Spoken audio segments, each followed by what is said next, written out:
is Nationwide 90 FM, owned and operated by Nationwide News Network. We broadcast from our studios at 6 Bradley Avenue, Kingston 10, Jamaica. Transmitting on the FM 90 band.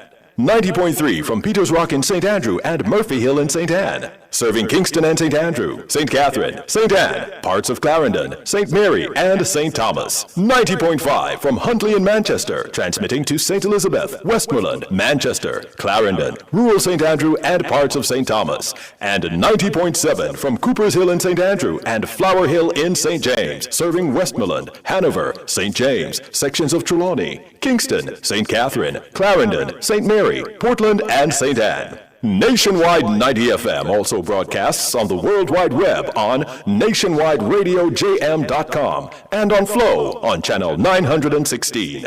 Nationwide 90 FM, a revolution in media. Put your money in motion. Drive VMW, VM Wealth Management. Transform your everyday. The time by VM Wealth Management is 6 o'clock. From the studios of Nationwide Radio, morning radio the right way. It's Nationwide This Morning.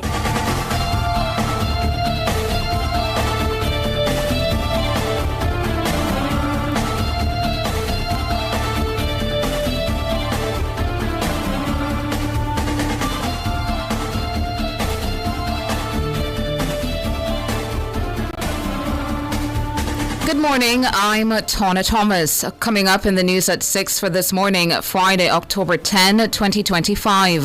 Indicom sheds doubt on formal statements by some police personnel in respect to fatal shootings of civilians. Manchester police report receiving numerous prank calls in the search for 12-year-old Jaden Smith. Residents of Kingston Apartment praised Jamaica Fire Brigade for quick response to early morning blaze on Thursday. In regional news, Venezuelan opposition leader Maria Corina Machado wins the Nobel Peace Prize.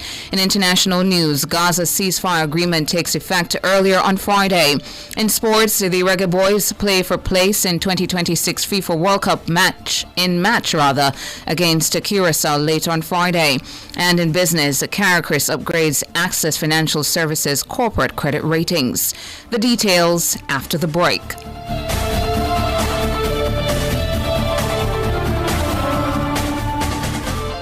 Every school is free of unhealthy, ultra-processed products. You know, those high in salt, fats, and sugar. If only that weren't a dream.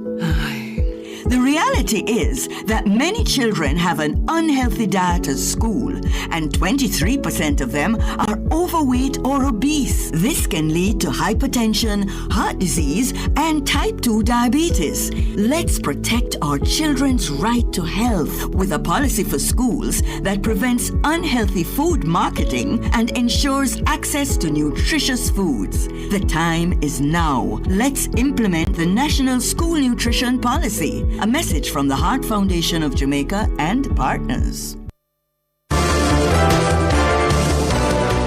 Catch the first news of the day. A comprehensive package of local, international, sports, and business news. The news at 6 on Nationwide 90 FM.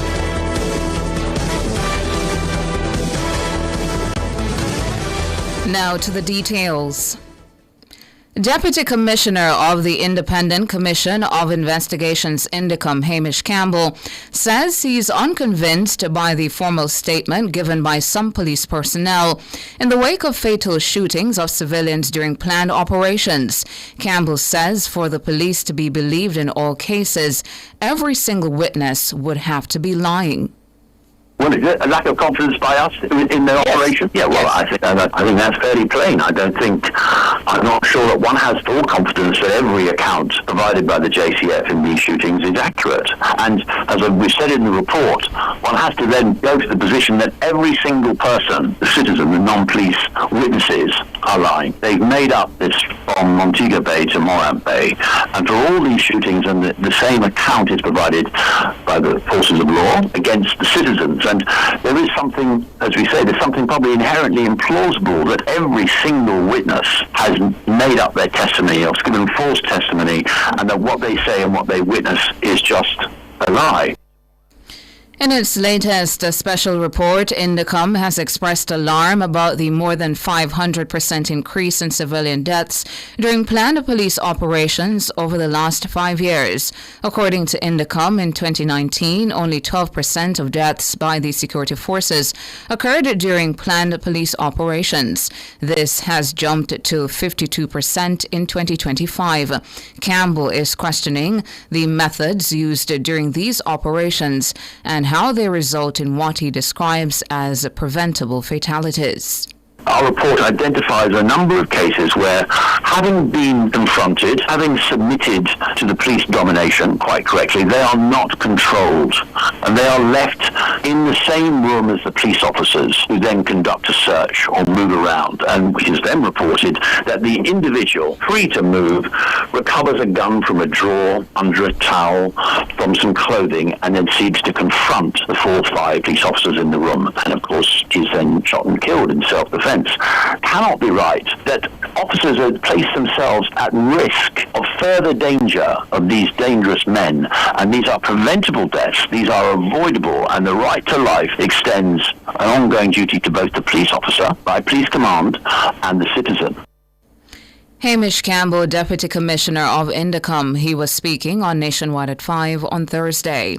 Meanwhile, Deputy Commissioner Campbell says that the JCF's acquisition of additional body-worn cameras will not improve outcomes if they're not deployed where they're most needed. But unless and until the cameras are put on the very units which are now contributing to over half of all fatalities, I don't know if that will necessarily help reduce the numbers. That's what we want. We want that transparency, and everyone should want the transparency in these events, because policing is about policing society and communities, and the considerable voice and concern and upset in what now half of all these shootings is that what they're being told and what we're being told is not accurate. And that's why everyone recognises the efforts done by the Commissioner of Police and his team to get more body-worn cameras. But if they're not put onto the teams which are engaged in these operations, that won't actually solve the problem. They're not engaged in fatal shootings in anything like the way the organised operational teams are. He argues that while Indicom will not try to dictate to the JCF, the oversight body cannot pretend that the current rate of police fatal shootings is normal. No, I mean, we're certainly not dictating, telling, instructing the JCF, and never have done. But we are, as an oversight body, oversight's not meant to be convenient. Parliament asked and wanted an independent oversight body to examine and oversee the very state function which has the powers it does. And so we are making recommendations, and on the evidence and material we have, just one of many avenues which might provide better reassurance to the public is to place the cameras on those officers who are going into these properties. Hamish Campbell, Deputy Commissioner of Indicom, speaking on Nationwide at 5 on Thursday. Now, head of the Manchester Police, Superintendent Kerry Duncan, says that the police have been receiving numerous prank calls as they continue the search for 12-year-old Jaden Smith. The Manchester High School student has been missing since Friday, September 26. What we find though, Councillor Mitchell said that a lot of sightings of Jaden, and we are not sure if these are really sightings of Jaden. We have heard persons saying, they thought they saw him and it was mistaken identity and all these things. And we have been getting a lot of prank calls about Jaden. So I also want to use this opportunity to tell persons out there that just put yourself in the parents of this young man. And if you intend to make a prank call, just look at the far-reaching effect that it can have on these persons. So I'm just imploring you to desist from making those calls. If you see Jaden, we want to know where Jaden is. Superintendent Kerry Duncan, head of the Manchester Police. He was speaking at Thursday's sitting of the Manchester Municipal Corporation. It's understood that Jaden emptied his savings account and bought extra food before he went missing 2 weeks ago. He has reportedly been spotted several times since his disappearance. Members of his family, the police, neighbors, and individuals from his school community are continuing to search for him. Meanwhile, councillors in Manchester have expressed concern over recent cases of missing children. Speaking at Thursday's sitting of the Manchester Municipal Corporation, Belfield councillor Mario Mitchell says there's a mental health crisis affecting the nation's children. When I looked at one of the suicides that took place, and when I read the comments under that post, you can see where the nation is actually failing our students. About 50% of the students who commented, and those are students themselves, who commented that they are going to be next. And I don't know if somebody followed up, I don't know if the ministry followed up or the police followed up, but students commented that they feel the same way and they feel that that is a way out. And we have a crisis. And when I think we have looked at the situation wrong, we are guidance counselors, dean of disciplines would have think that and the students who are hurting are actually disciplinary matters. A lot of them are mental health issues and we have a mental health crisis. Mitchell was joined by councillor for the Mandeville Division, Jones Oliphant. He says there's need for an enhanced partnership among parents, schools and the police in helping children deal with various challenges. Too many problems is happening with our children. Gone missing, found dead and all of this. I wonder what can be done in terms of policing, parenting. There can be a partnership with the schools, wherein there is something that is done so that parents can be aware of how to treat their children, because sometimes you find that the children's behavior is reflective of the home. And if we can consolidate a position with the school and the home and the police, I think we would have a good eye. I wonder what can be done. Jones Oliphant, a councillor for the Mandeville Division in the Manchester Municipal Corporation. Police are investigating the circumstances surrounding the murder of a teenage boy in Nottoway, St. Mary on Tuesday. Dead is a 17-year-old Raheem Smith, otherwise called Murder, of Crooked River in the parish. Reports are that sometime after 10 p.m., armed men entered Smith's yard and opened gunfire before leaving the scene in a waiting motorcar. Smith was found by the police lying face down in a pool of blood. He was pronounced dead at hospital. 2 bus drivers have been arrested following a viral video showing their vehicles recently being driven in a reckless manner in Portmore, St. Catherine. Head of the Public Safety and Traffic Enforcement Branch, PSTEB, ACP Dr. Gary McKenzie, says the men will be charged.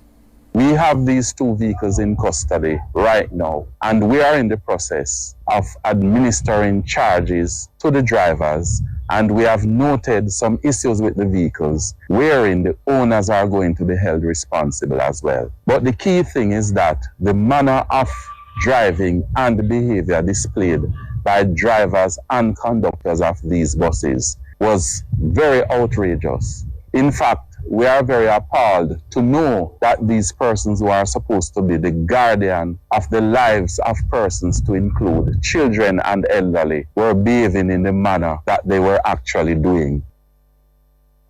In the snippet, the buses can be seen swinging from side to side and braking repeatedly in the middle of the road as they race to pick up passengers at a bus stop. Both vehicles approach the camera before making a U-turn and stopping at the bus stop. The first vehicle shows a man, seemingly the conductor, hanging outside the bus and pointing what can be described as a gun finger at the other bus.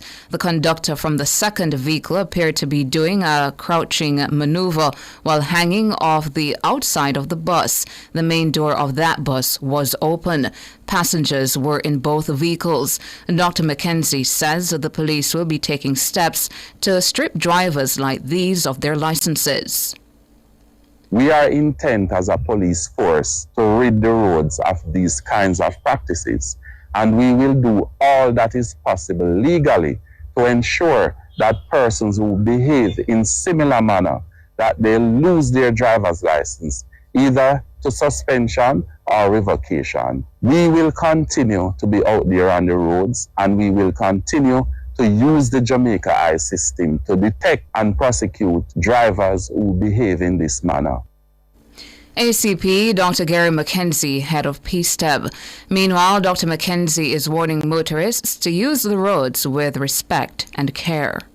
since the start of 2025, we have lost over 300 persons on our roads because of road traffic crashes, and many more persons have been injured and are suffering. In fact, we have properties that have been damaged, and so our health system as well as our employment system is severely affected. But more importantly, we continue to see driving of this particular manner that are taking the lives of persons needlessly. And in some instances, the persons who are behaving and perpetrating these kinds of bad driving, they are sometimes not the ones who are suffering. ACP Dr. Gary McKenzie, head of the Public Safety and Traffic Enforcement Branch. Residents of Gallery Apartments on Oxford Road in New Kingston are singing the praises of the emergency teams that responded to the fire at the complex on Thursday morning. The blaze ignited in a penthouse at the 6-story structure. It claimed the life of a 74-year-old returning resident, Bill Barnes. One man who lives at the complex and who spoke with our news center acknowledged the quick response of firefighters. When I got out of the building, we have a few members of the constabulary forces that live here, right? One of the members actually left speedily to ensure that the fire brigade got here in a timely manner. Within 5 minutes, he came back here, the fire brigade was here, and I must commend the fire brigade for their efforts because in no time they had the fire under control, but the damage was already done. There was very little that could have been done to assist really and truly because they didn't know the nature of the fire, we didn't know what caused the fire, we didn't know what type of fire it was, and like I said, based on how quickly they alleviated the situation, I must commend the Jamaica Fire Brigade Service, trust me. The Jamaica Fire Brigade says 6 units responded to the scene, but only 2 were put into action. It says the cause of the fire is being investigated and the estimated cost of the damage is being calculated. And that's it for the local segment of the news. Up next, regional and international.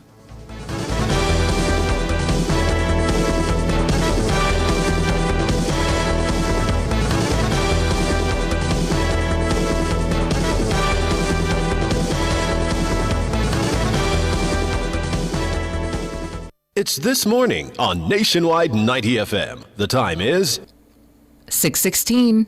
Decorate like a designer with BH Paints. The temperature brought to you by BH Paints is 27 degrees Celsius in capital city Kingston, also 27 out west in Montego Bay, and in Mandeville 23 degrees Celsius. Sagicor is spreading the word. Catch it early. Catch it early. Catch it early. October is Breast Cancer Awareness Month. Early detection can save your life. Don't drop the ball. Get screened for breast cancer today. Do your self-examinations regularly and schedule your mammogram. Make sure you're prepared. Get Sagicor Life Critical Illness Insurance. Access up to 25% of your sum insured on early diagnosis of breast cancer. Conditions apply. Catch it early.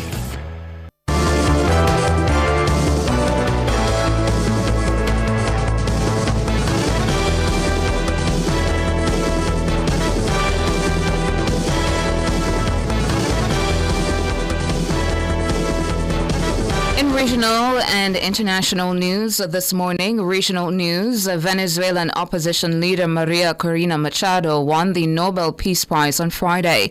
She becomes the 20th woman to win the award. The Norwegian Nobel Committee described her as a woman who keeps the flame of democracy burning amid a growing darkness. The former presidential candidate was lauded for being a key unifying figure in the once deeply divided opposition to President Nicolas Maduro's government. Machado has been living in hiding over the past year. Her ally, Edmundo Gonzalez, who lives in exile in Spain, celebrated Machado's Nobel win in a post on X. He called it, quote, a very well-deserved recognition for the long fight of a woman and of a whole people for freedom and democracy, end quote. The duo were awarded the EU's top human rights honor, the Sakharov Prize, in 2024. International, a ceasefire agreement between Israel and Hamas for the Gaza Strip came into effect at noon local time on Friday. The announcement came hours after Israel's cabinet approved of President Donald Trump's peace plan. Palestinians reported heavy shelling in parts of Gaza throughout Friday morning. However, since the ceasefire took effect, they began to return to Gaza's north as Israeli military forces began pulling back to agreed-upon deployment lines. Hamas now has 72 hours to release all Israeli hostages. Aid trucks are expected to start surging in to help Gaza's 2 million people, most of whom have been displaced over the course of the 2-year war. And that's it for regional and international. Up next, sports.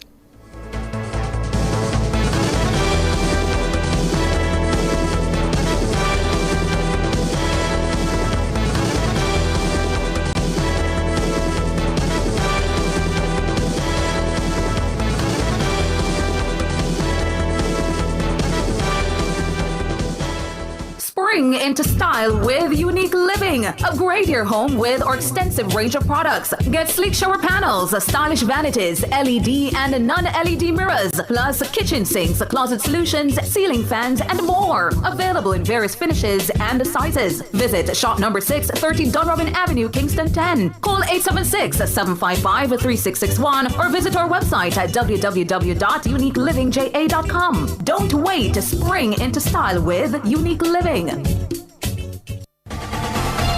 For all your electrical needs, visit ABC Electrical Sales. They stock a wide variety of electrical supplies including plugs, switches, panel boards, and conduits, plus energy-saving fixtures. ABC Electrical Sales stocks brands like GE, Siemens, Philips, Cutler Hammer, and Allen Bradley. They also offer free island-wide delivery just to suit your needs. Visit them at Shop 8, Hagley Park Plaza, Kingston 10, or call 876-754-3714-5 or 876-754-3825-8. ABC Electrical Sales, for a better choice in the electrical business.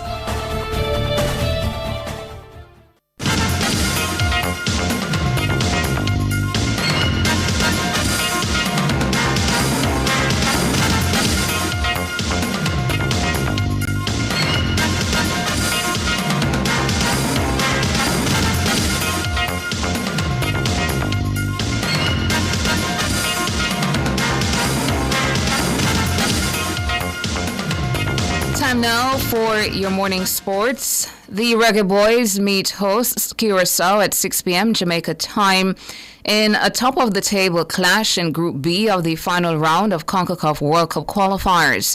If they win this evening and dependent on the other results in the group, the Reggae Boys could seal their place at the 2026 FIFA World Cup to be played in North America. Head coach Steve McLaren says he's not looking too far ahead, though, and is focused only on securing victory today. The president and council of the Kingston and St. Andrew Football Association, CASAFA, have extended congratulations to several Jamaican football administrators following their appointments to various FIFA committees. CASAFA commended JFF President Michael Ricketts on his appointment as Deputy Chairperson of the FIFA Grassroots and Amateur Football Committee. Also recognized were Rudolph Speed, Technical Director of Cavalier Football Club and Chairman of the JFF Technical Committee, who was appointed to the FIFA Technical Development Committee. Carleen Edwards has been named as a member of FIFA's National Teams Competition Committee. Adding to Jamaica's international football footprint, other prominent sports ambassadors were also recognized by FIFA. Molly Rowan, former head of World Netball, was appointed to the Governance, Audit and Compliance Committee, while Ian Wilkinson, respected attorney at law and sports advocate, was appointed to the Adjudicatory Chamber of the Ethics Committee. CASAFA expressed confidence that these appointments will have a lasting impact. Jamaican circuit racer Tommy Gore capped a stellar 2025 ADAC GT4 Germany campaign by helping Avia W&S Motorsport secure their third consecutive team championship title, a historic achievement witnessed by a record-breaking crowd of 102,000 at the season finale held at the iconic Hockenheimring. The final race weekend served as a fitting conclusion to a breakout season for the 21-year-old Jamaican, who has rapidly emerged as one of the Caribbean's most promising racing experts. Driving alongside Israeli teammate Alan Gabe, Gore navigated a dramatic closing round marked by sudden rain, mechanical issues, and fierce competition, yet still delivered results that proved crucial in clinching the team's title. Gore's sophomore GT4 season was marked by consistent growth and flashes of brilliance. His final tally includes 3 podium finishes, 8th overall in the driver standings, 7th in class, and 2 front row starts. And that's it for your morning sports.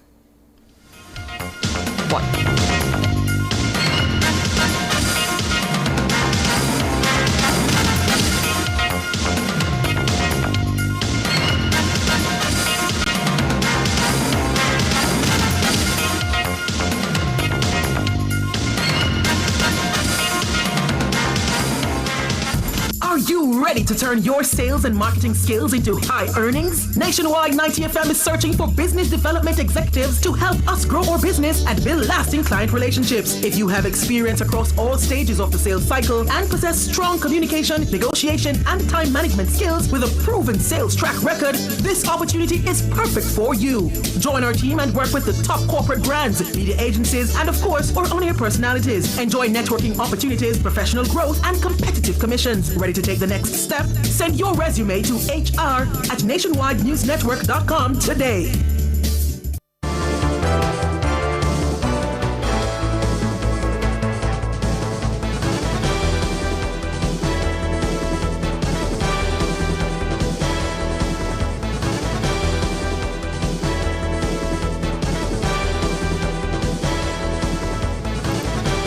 In business this morning, leading microfinance company Access Financial Services Group has received a strong endorsement from the Caribbean Information and Credit Rating Services, CARICRIS, which has upgraded the Jamaican company's corporate credit ratings. The Regional Credit Ratings Agency improved the credit ratings for Access to a BBB foreign currency rating and a BBB local currency rating on the regional rating scale.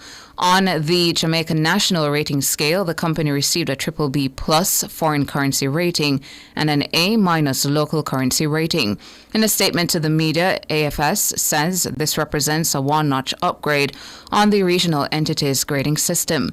CARICRIS said the improved rating was primarily attributable to an improvement in AFS's financial risk profile over the past year, underpinned by the group's consistent loan growth.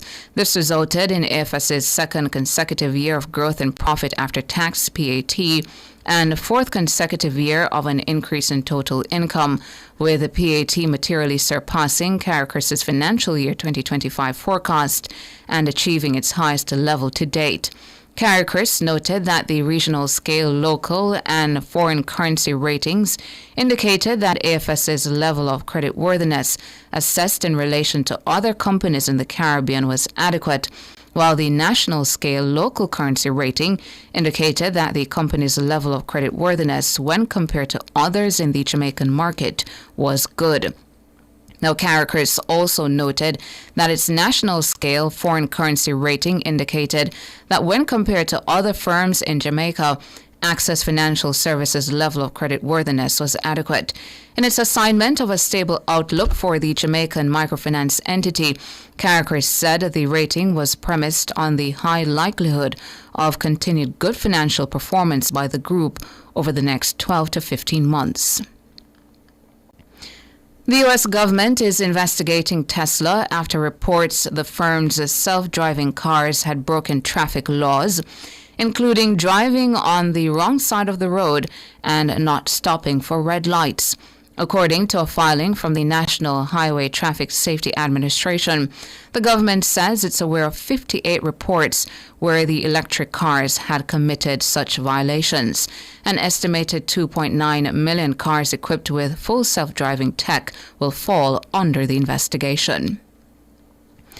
In foreign exchange trading this morning, the Jamaican dollar has gained 8 cents and will open trading against the benchmark US dollar, selling for an average $161.53. Against the Canadian, the Jamaican has lost 4 cents and will open selling for an average $116.10. And finally, the Jamaican dollar has lost 73 cents and will begin trading for an average $216.53 against the British pound. That's it for business this morning.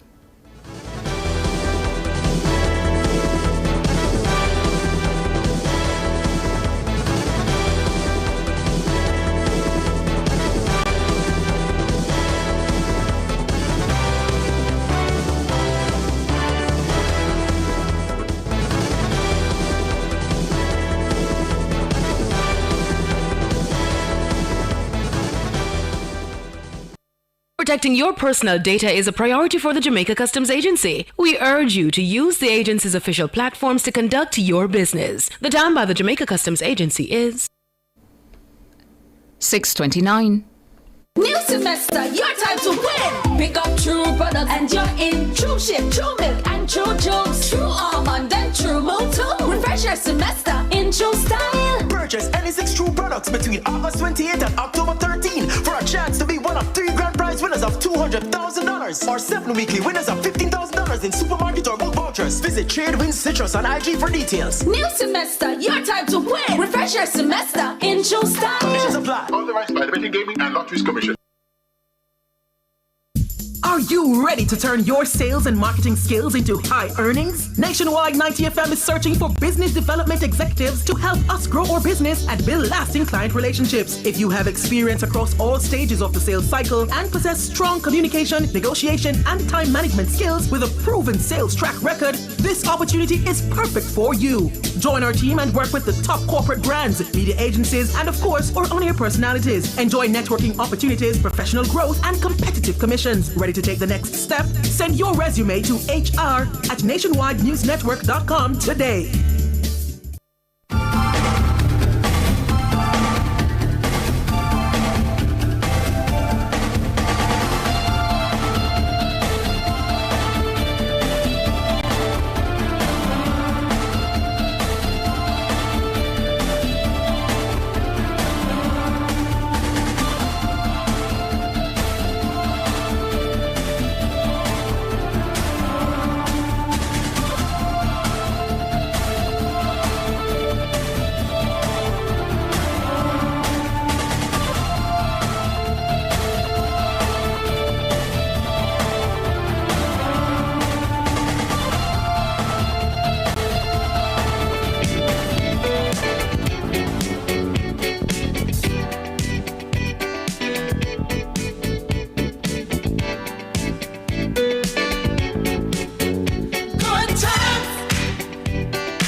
don't tell no lie. All of the people around us, they say, can they be that close? Just let me state for the record, we're giving love in a family dog. We are family. What day is today, Tono? The question seems to be directed specifically to you. What day is today? Saturday. It's Friday.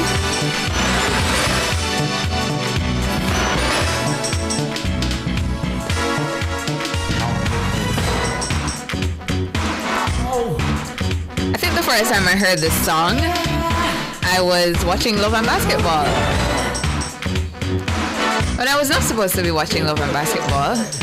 But, yeah.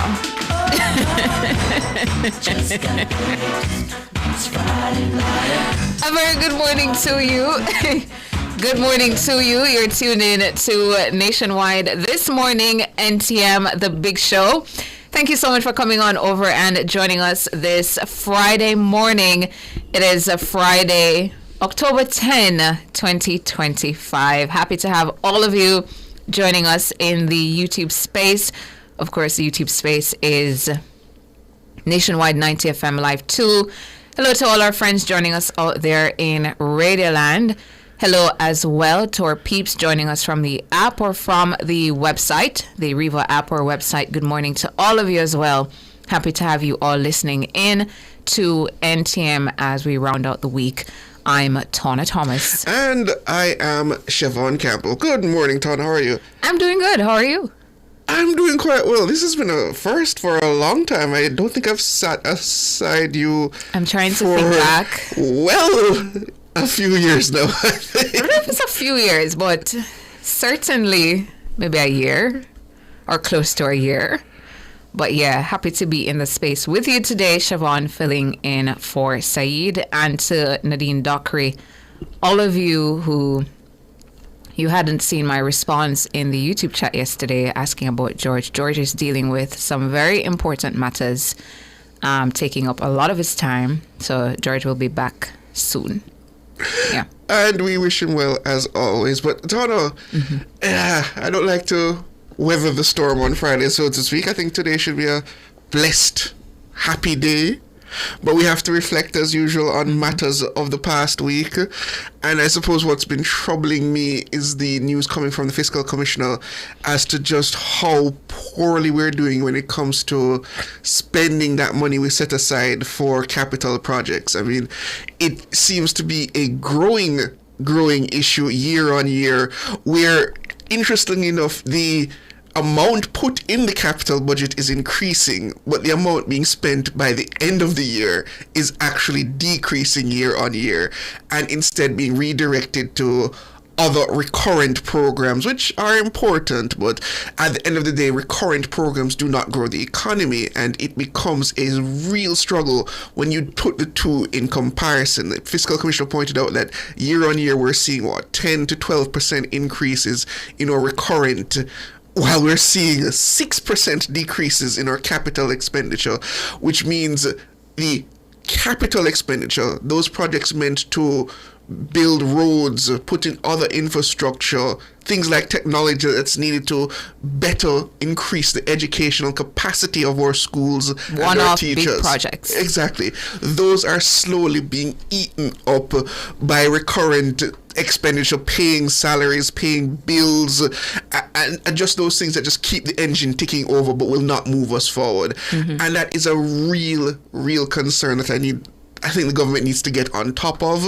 They need to work out specifically what are those roadblocks, what are those impediments that keeps the economy from generating enough capacity, whether it's in the central government, whether it's the contractors, whether it's the bureaucracy.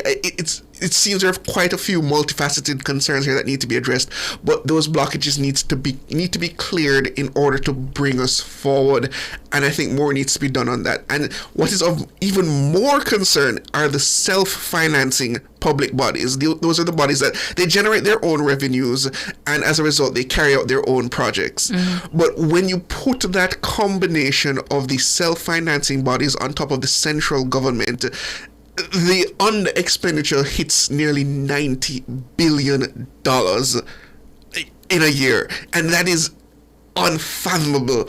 A lot of money being, I won't say wasted, but the thing about capital expenditure, it's the understanding of what is an opportunity cost. And I think some Jamaicans need to understand the money, just even if the money is not spent, it can be considered wasted because of the lost opportunity of not expending it. I mean, let's break it out as simple as this. Let's say you get your partner money for your partner draw for the end of the month, and you say, okay, I want to generate some additional funds from this in order to pay off partner next month, so I'm going to give this to somebody and tell them to say, run a taxi with this, buy what you need, run the taxi, give me the money, and come next month I'll have this plus some additional funds. And man said, no problem, boss, I will make sure you get your additional funds from this, don't worry. And then you come to the end of the month now, and the gentleman who was supposed to run the taxi will tell you, well, you know, boss, I never actually get to go about and do this, here's your money back, so at least you never waste your money. But you did waste my money, because now that means that the money I was expecting to be generated from this, what I gave you, is now just gone. I can't access it now. So what do? So I now have only the funds that I initially gave you, and not the amount I was expecting to be generated from it. So that puts me in a bind. That could essentially mean, what happens when I now have to spend this money to pay off the partner? What does that leave me with to cover the other things I was expecting to have the funds generated from that initial money that I gave the gentleman? And that is the situation that it puts the government in. If a road is not built, if a project that was expected to generate either revenue, employment, or fix a social or economic ill in the country does not get off the ground, the long-term impact will be felt, if not by the central government, but by those individuals who that aspect of that expenditure was supposed to help.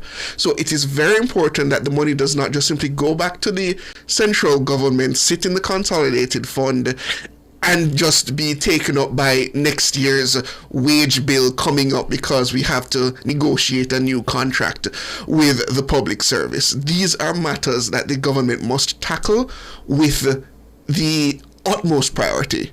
We have shown in the past where we can bring matters under control when they need to be. We have shown that we can bring our fiscal matters into control. But now we need to move past from just managing the books.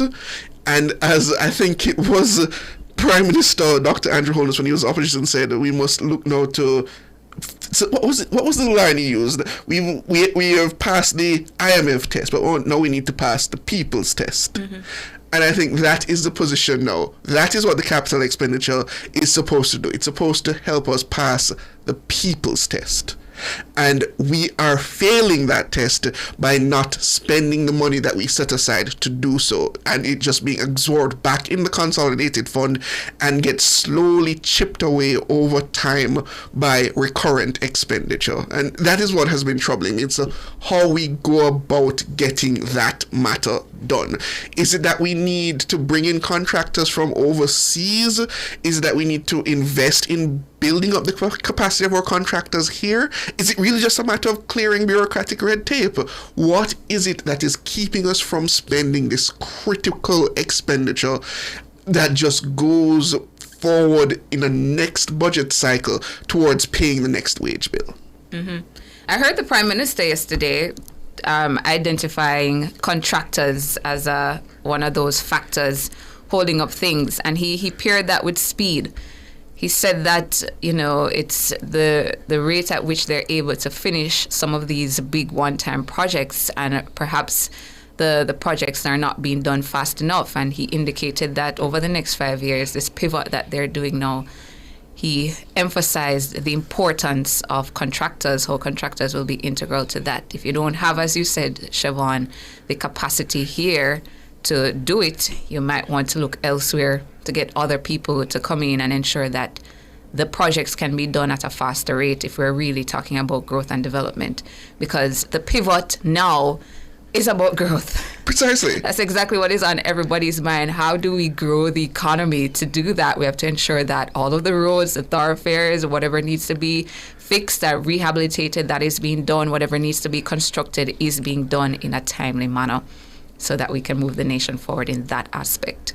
And I mean, some Jamaicans will say, well, it will go towards something like increasing the income tax threshold, lowering the rate of GCT. But these things, they have a limit to how much they can alleviate the ills of society. Yes. Because there's this magical word called inflation.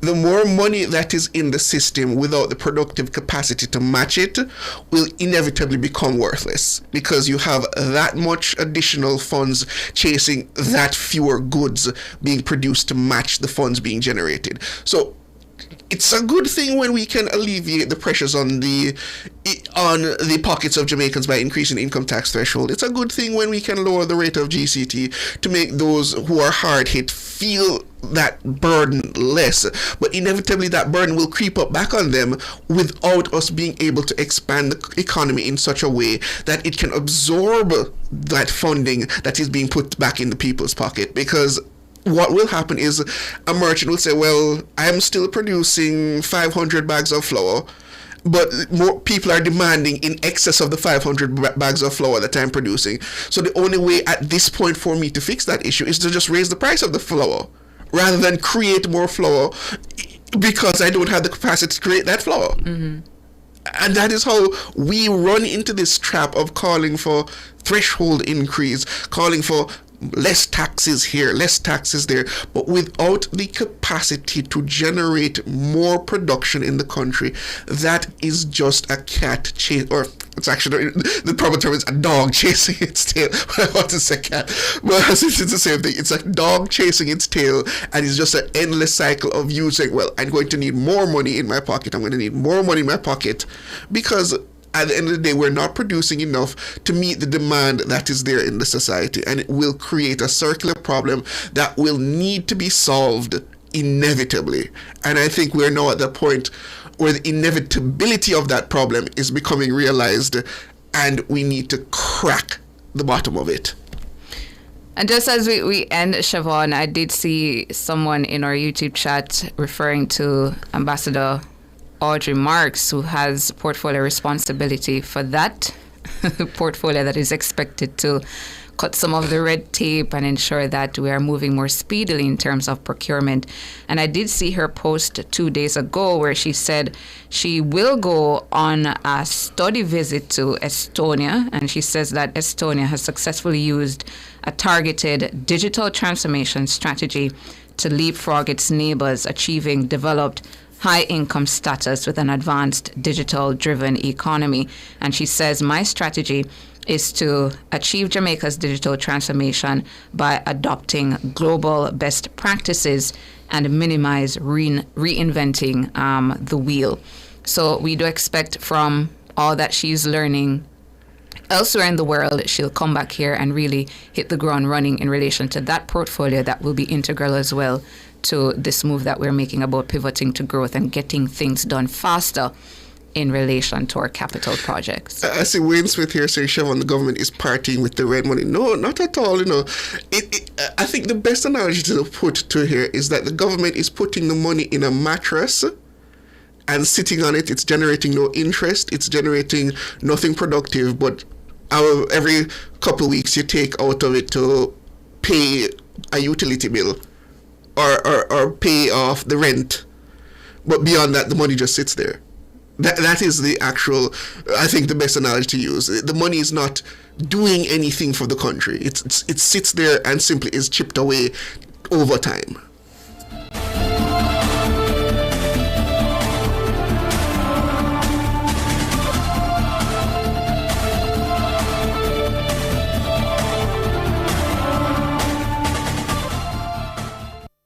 Truth is, you can live life to the fullest with HIV. This time signal is brought to you by the Ministry of Health and Wellness. The time is...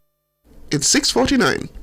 JPS and Partners Cooperative Credit Union offers financial solutions for every stage in your life. Savings, auto loans, mortgages, and more. The Temperature by JPS and Partners Cooperative Credit Union Your financial partner for life is... It's 27 degrees Celsius here in the capital city, Kingston.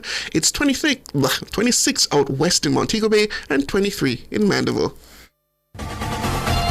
For all your electrical needs, visit ABC Electrical Sales. They stock a wide variety of electrical supplies, including plugs, switches, panel boards, and conduits, plus energy-saving fixtures. ABC Electrical Sales stocks brands like GE, Siemens, Philips, Cutler Hammer, and Allen Bradley. They also offer free island-wide delivery just to suit your needs. Visit them at Shop 8, Hagley Park Plaza, Kingston 10, or call 876-754-3714-5 or 876-754-3825-8. ABC Electrical Sales, for a better choice in the electrical business.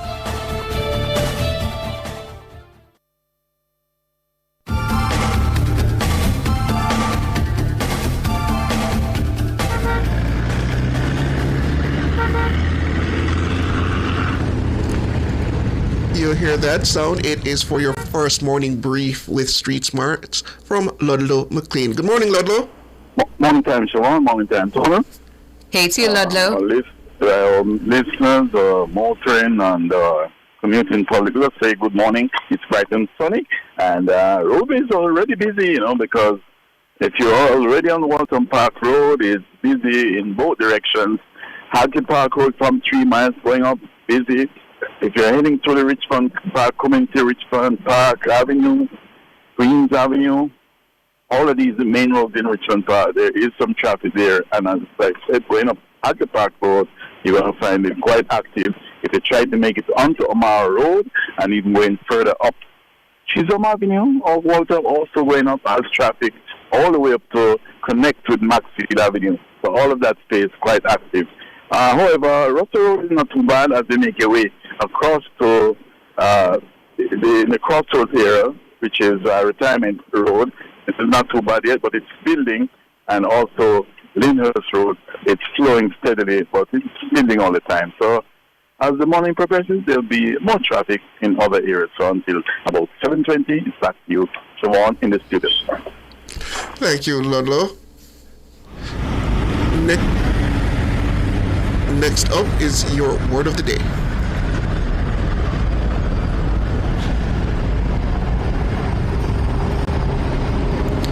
And the word of the day, Chev, is spelled ALDESKO, spelled ALDESKO. Aldesco. Aldesco. Aldesco. Aldesco is your word of the day, Aldesco, and it means of meals or eating at one's desk in an office. Aldesco is your word of the day, of meals or eating at one's desk in an office. And dictionary.com is telling us that the word was first recorded between 1980 and 1985. First recorded between 1980 and 1985. And let's use Aldesco in a sentence. I have to eat my lunch Aldesco again today. The team decided to have an Aldesco meal to finish a project. So the team decided to have a meal at their desk to finish a project. Will you be using the word Aldesco, or will you just simply be saying, I'm having lunch at my desk? Who knows? But your word of the day is Aldesco, spelt again, ALDESKO, meaning of meals or eating at one's desk in an office. Up next, your features at the top of the hour, the news.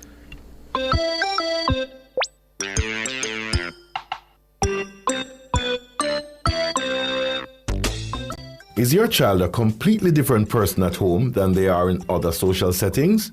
Your child may have selective mutism. Selective mutism is often misunderstood and can be misdiagnosed, but early detection and treatment are crucial for better outcomes down the road. In parenting tips today, signs that your child may have selective mutism. Selective mutism was always believed to be rare. However, more children may meet the criteria of a diagnosis than previously thought, especially during the COVID-19 pandemic. Child psychologist Dr. Kristen Eastman says in the past, children who were thought to be just shy or defiant for not talking may actually meet the criteria for selective mutism. She says shy kids may not volunteer to read aloud to the class, but when they need to do things, they can. The child psychologist says the main difference is that shy children can still navigate everyday tasks, whereas children with selective mutism cannot. What does it look like?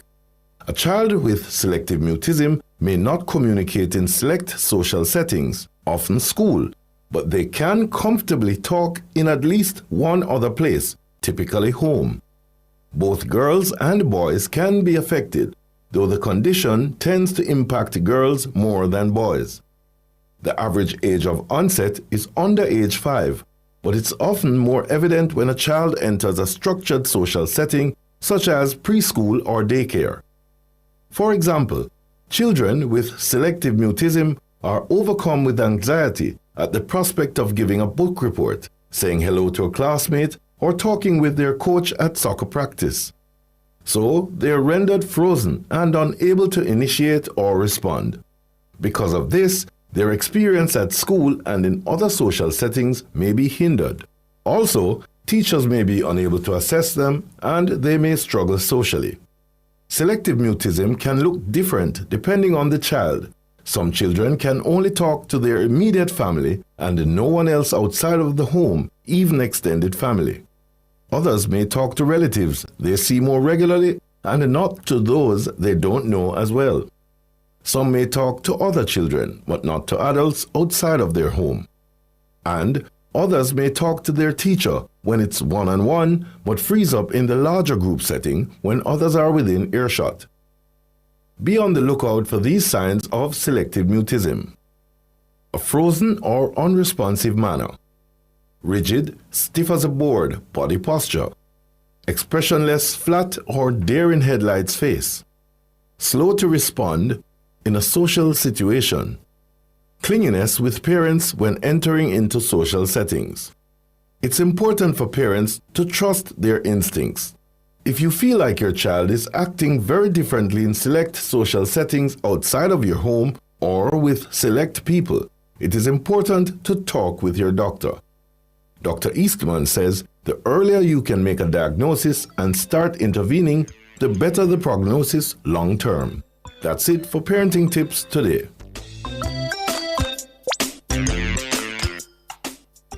Fearless and fair, Nationwide 90 FM. Every couple should have a planned date night to add a little spice to the relationship. Hi, I'm Tana, and these are your lifestyle pages. When money is tight and the working hours are long, we hardly have time, so here are a few tips for date night at home. Number 1, make a meal with chocolate featured in every course. Divide the course and surprise each other. Choose a theme and center everything you do around it. Number 2, a living room campout. Set it up like a camp but without the bonfire, guys. Number 3, create a do-it-yourself photo shoot. Just get creative with that one. And lastly, a slumber party. Make a cozy spot for you and your spouse on the living room floor. It's a little silly, but super fun and makes us enjoy the little things in life. I'm Tana, and those were your lifestyle pages.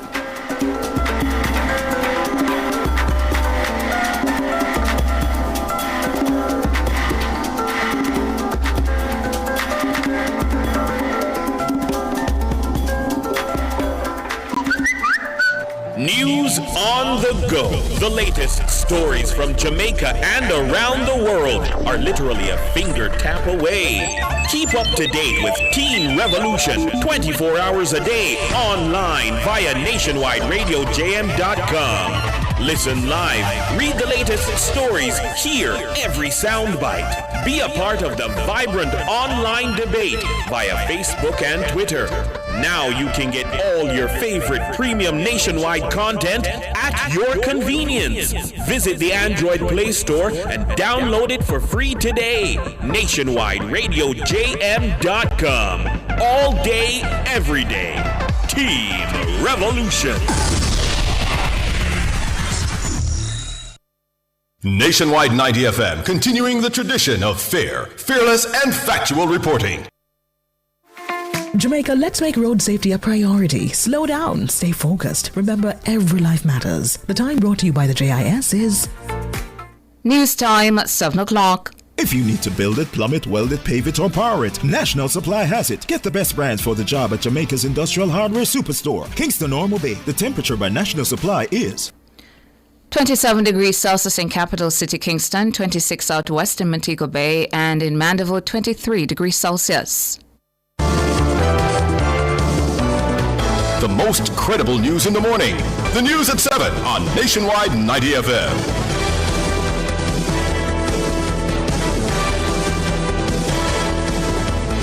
Coming up in the news at 7 for this morning, Friday, October 10, 2025. Indicom sheds doubt on formal statements by some police personnel in respect to fatal shootings of civilians. Manchester Police report receiving numerous prank calls in the search for 12-year-old Jaden Smith. Residents of Kingston Apartment praised Jamaica Fire Brigade for quick response to early morning blaze on Thursday. And in international news, Gaza's ceasefire agreement takes effect earlier on Friday. The details after the break.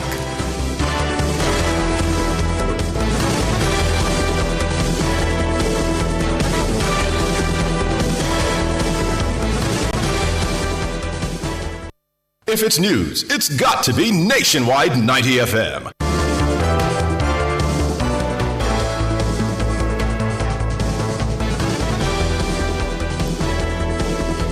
With the details, I'm Tana Thomas.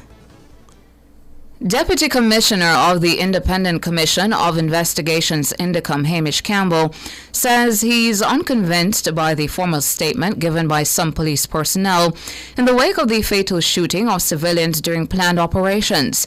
Campbell says for the police to be believed in all cases, every single witness would have to be lying.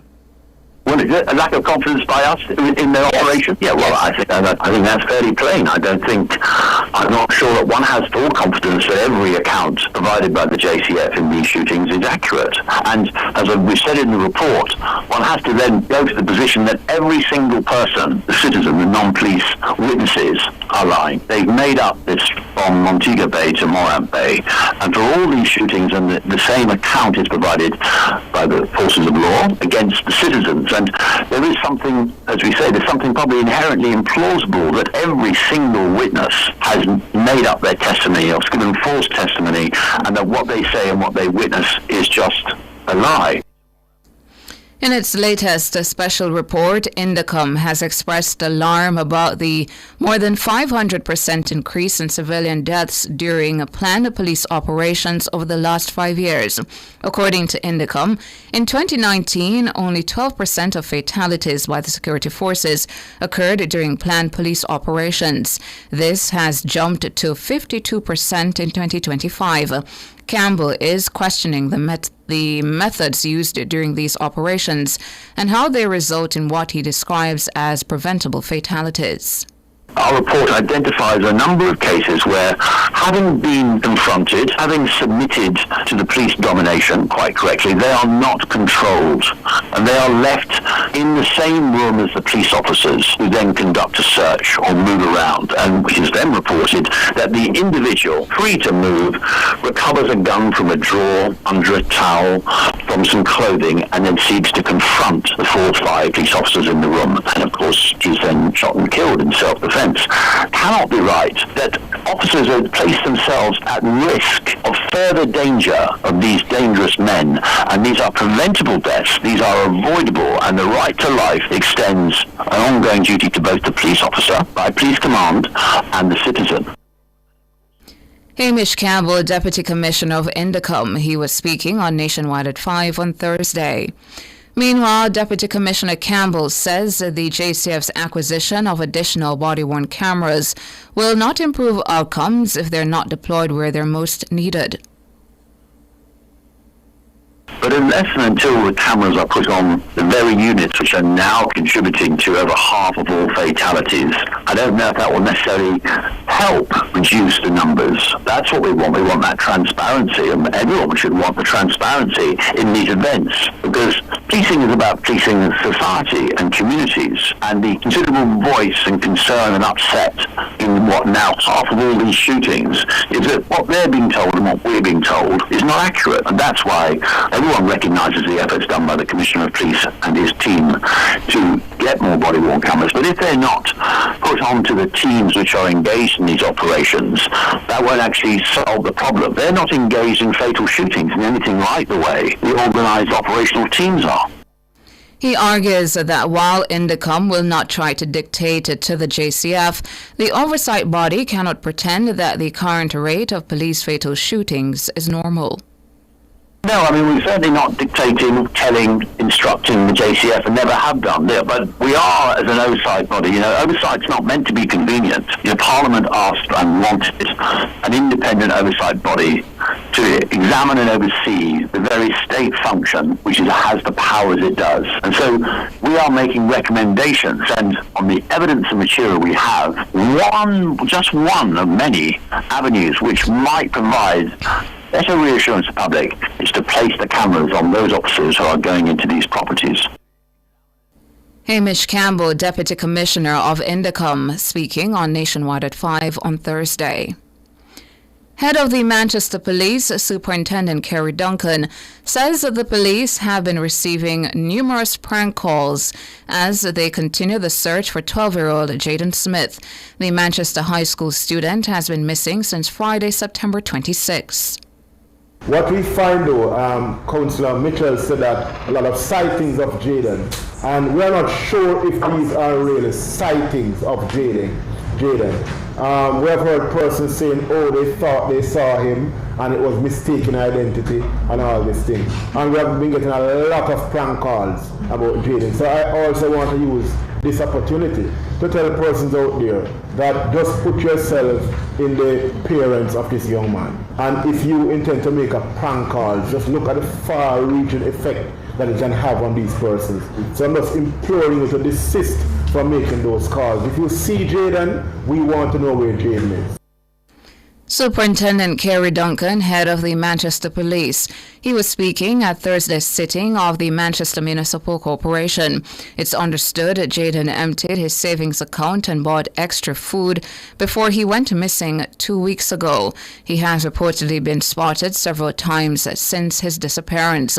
Members of his family, the police, neighbors, and individuals from his school community are continuing to search for him. Meanwhile, councillors in Manchester have expressed concern over recent cases of missing children. Speaking at Thursday's sitting of the Manchester Municipal Corporation, Belfield Councillor Mariam Mitchell says there's a mental health crisis affecting the nation's children. When I looked at one of the suicides that took place, and when I read the comments under that post, you can see where the nation is actually failing our students. About 50% of the students who commented, and those are students themselves, who commented that they are going to be next. And I don't know if somebody followed up, I don't know if the military followed up or the police followed up, but students commented that they feel the same way and they feel that that is a way out. And we have a crisis. And when I think we have looked at the situation wrong, we are guidance counselors, dean of disciplines would have think that and the students who are hurting are actually disciplinary matters. A lot of them are mental health issues and we have a mental health crisis. Mitchell was joined by Councillor for the Mandeville Division, Jones Oliphant. He says there's a need for an enhanced partnership among parents, schools, and the police in helping children deal with the various challenges. Too many problems is happening with our children. Gone missing, found dead, and all of this. I wonder what can be done in terms of policing, parenting. There can be a partnership with the schools, wherein there's something that is done so that parents can be aware of how to treat their children, because sometimes you find that the children's behavior is reflective of the home. And if we can consolidate a position with the school and the home and the police, I think we will have a good eye. I wonder what can be done. Jones Oliphant, Councillor for the Mandeville Division in the Manchester Municipal Corporation. Police are investigating the circumstances surrounding the murder of a teenage boy in Notta Bay, St. Mary on Tuesday. Dead is 17-year-old Raheem Smith, otherwise called Murder, of Crooked River in the parish. Reports are that sometime after 10 p.m., armed men entered Smith's yard and opened gunfire before leaving the scene in a waiting motorcar. Smith was found by the police lying face down in a pool of blood. He was pronounced dead at hospital. 2 drivers have been arrested following a viral video showing their vehicles recently being driven in a reckless manner in Portmore, St. Catherine. Head of the Public Safety and Traffic Enforcement Branch, PSTEB, ACP, Dr. Gary McKenzie, says the men will be charged.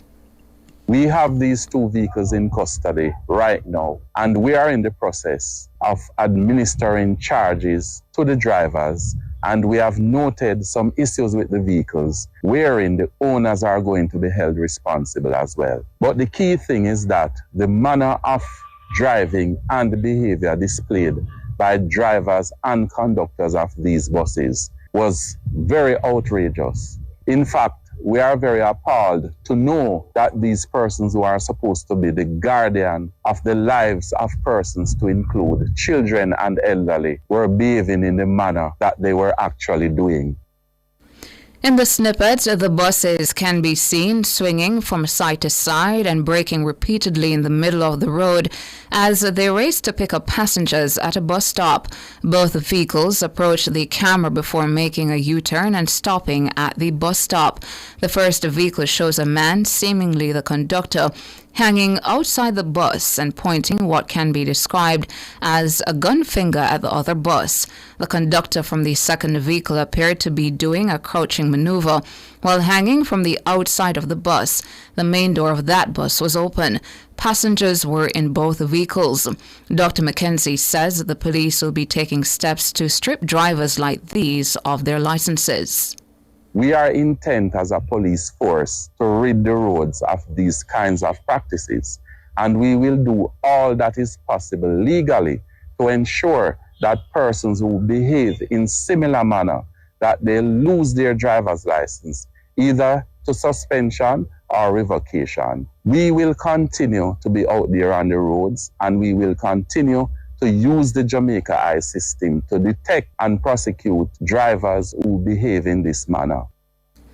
NCP Dr. Gary McKenzie, head of PSTEB. Meanwhile, Dr. McKenzie is warning motorists to use the roads with respect and care.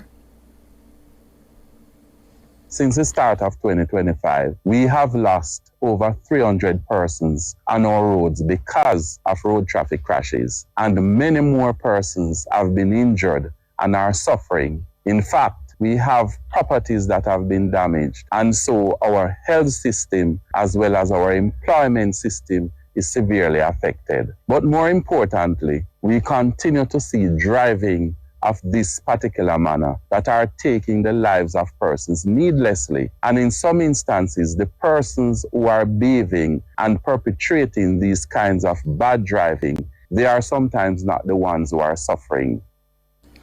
ACP Dr. Gary McKenzie, head of the Public Safety and Traffic Enforcement Branch. Residents of Gallery Apartments on Oxford Road in New Kingston are singing the praises of the emergency teams that responded to the fire at the complex on Thursday morning. The blaze ignited in a penthouse at the 6-story structure. It claimed the life of a 74-year-old returning resident, Bill Barnes. One man who lives at the complex and who spoke with our news centre acknowledged the quick response of firefighters.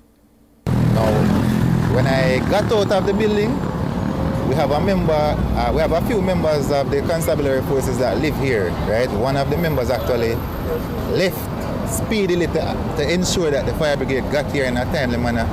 Within 5 minutes, he came back here, the fire brigade was here, and I must commend the fire brigade for their efforts because in no time they had the fire under control, but the damage was already done. There was very little that could have been done to assist really and truly because they didn't know the nature of the fire, we didn't know what caused the fire, we didn't know what type of fire it was, and like I said, based on how quickly they alleviated the situation, I must commend the Jamaica Fire Brigade Service, trust me. The Jamaica Fire Brigade says 6 units responded to the scene, but only 2 were put into action. It says that the cause of the fire is being investigated and the estimated cost of the damage is being calculated. To international news now, a ceasefire agreement between Israel and Hamas for the Gaza Strip came into effect at noon local time on Friday. The announcement came hours after Israel's cabinet approved President Donald Trump's peace plan. Palestinians reported heavy shelling in parts of Gaza throughout Friday morning. However, since the ceasefire took effect, they began to return to Gaza's north as Israeli military forces began pulling back to agreed-upon deployment lines. Hamas now has 72 hours to release all Israeli hostages.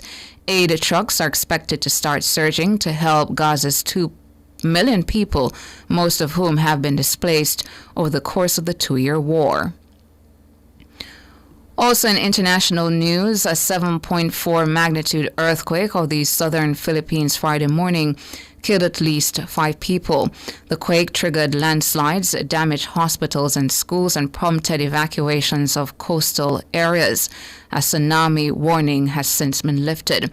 It has been said that the quake was centered at sea about 43 kilometers east of Manny Town. It was caused by movement in the Philippine Trench at a depth of 23 kilometers. The Philippines is still recovering from a 6.9 magnitude earthquake on September 30, which left at least 74 people dead and displaced thousands. Also in the Pacific on Friday, an earthquake with a preliminary magnitude of 6.0 struck off the coast of Papua New Guinea. No damage was reported. And that's it for the news at 7.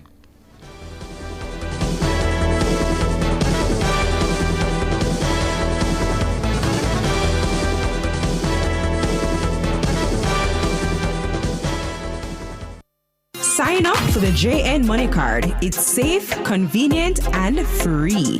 The time by JN Money is 7:16.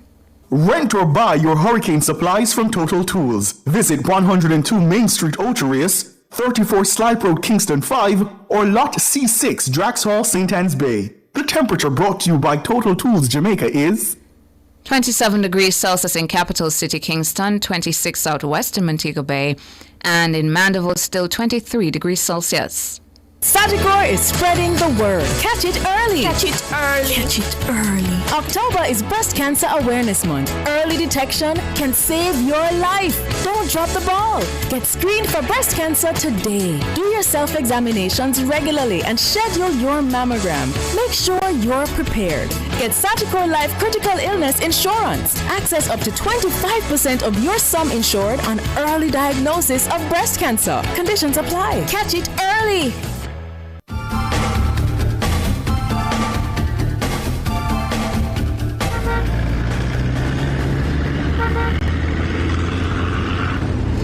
That time of the morning when we get our second report of Street Smart with Ludlow McLean. Good morning again, Ludlow. Well, good morning again, Tona.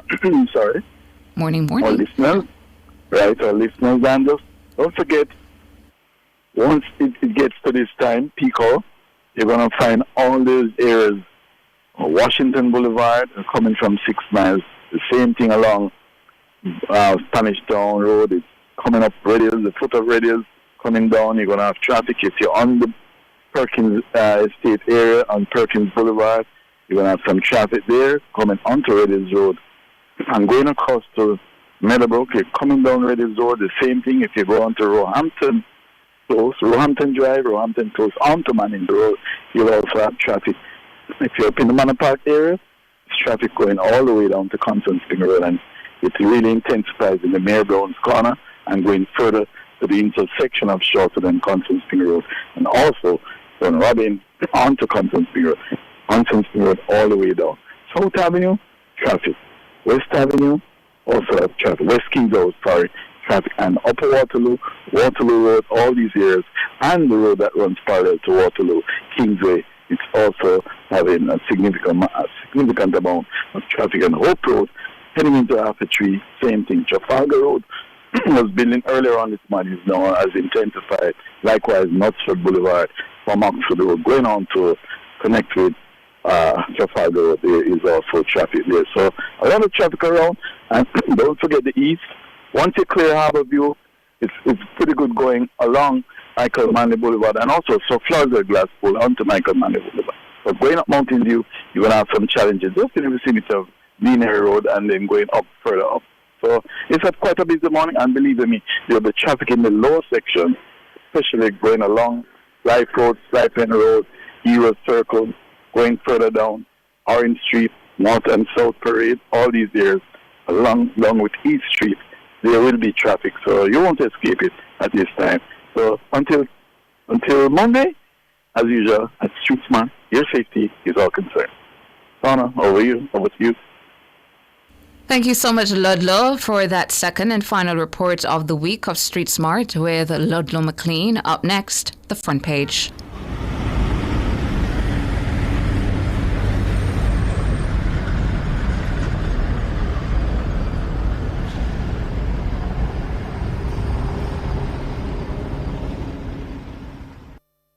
Front Page is brought to you today by ABC Electrical Sales, for a better choice in the electrical business. For all your electrical needs, visit ABC Electrical Sales. They stock a wide variety of electrical supplies, including plugs, switches, panel boards, and conduits, plus energy-saving fixtures. ABC Electrical Sales stocks brands like GE, Siemens, Philips, Cutler Hammer, and Allen Bradley. They also offer free island-wide delivery just to suit your needs. Visit them at Shop 8, Hagley Park Plaza, Kingston 10, or call 876-754-3714-5 or 876-754-3825-8. ABC Electrical Sales, for a better choice in the electrical business.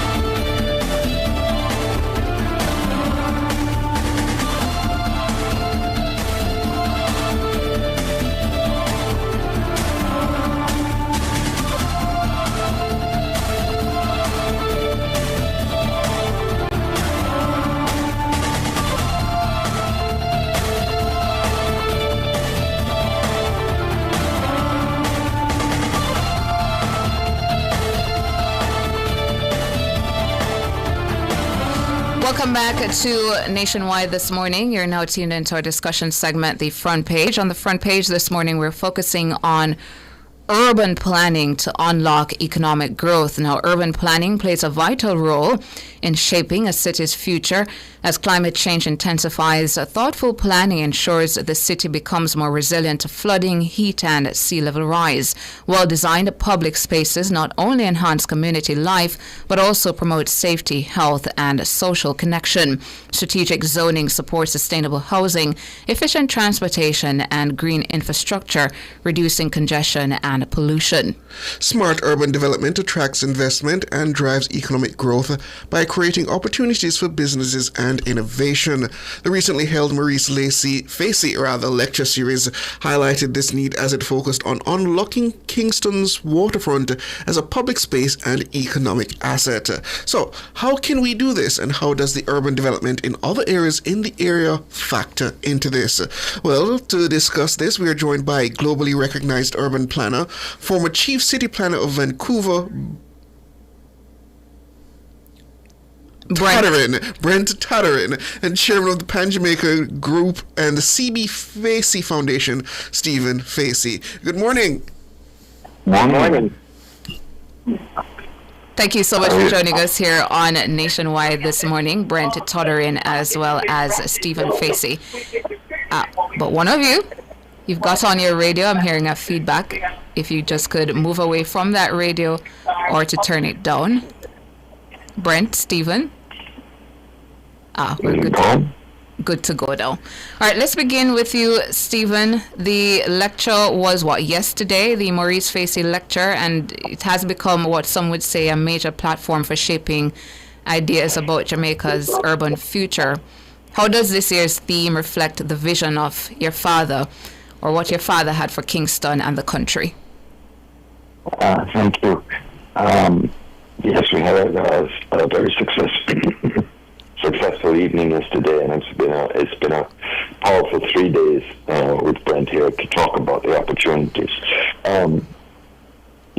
My father was a strong proponent of that our capital city should reflect who we are and what we think of ourselves, and it's also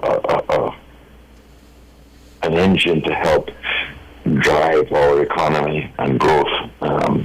And I think it's fair to say that in its current state, it does not truly reflect us. And I think the lecture series is an attempt to inform us about the possibilities, to find out what others have done in their city, and learn from their mistakes. But it's also a call to action. There's a bit of everybody sitting on the sideline waiting for somebody else to do something. Mm-hmm. Somebody wants the government to do it, so the private sector to do it. We collectively need to do it, and small interventions are just as powerful as large ones, and we need to move forward. And so it's really a call to action. And Stephen, you indicated just now that we're falling behind a bit in terms of, some of our cities, the urban future of Jamaica. What would you say? What would you highlight as those areas that we need to improve on?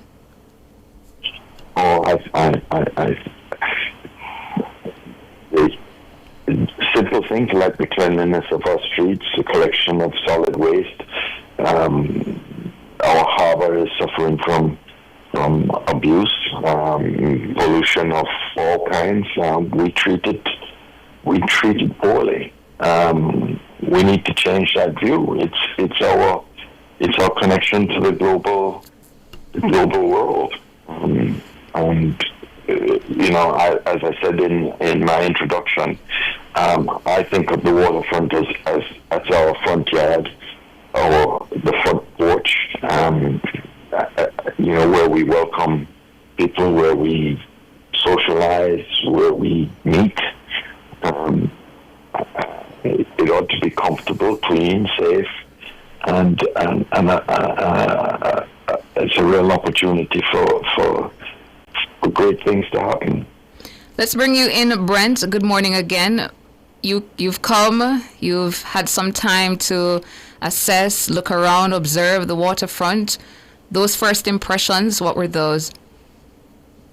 Well, I think my first impression was to be surprised that the deterioration of the waterfront was much worse than I expected. And that's not a criticism. I'm known for my bluntness.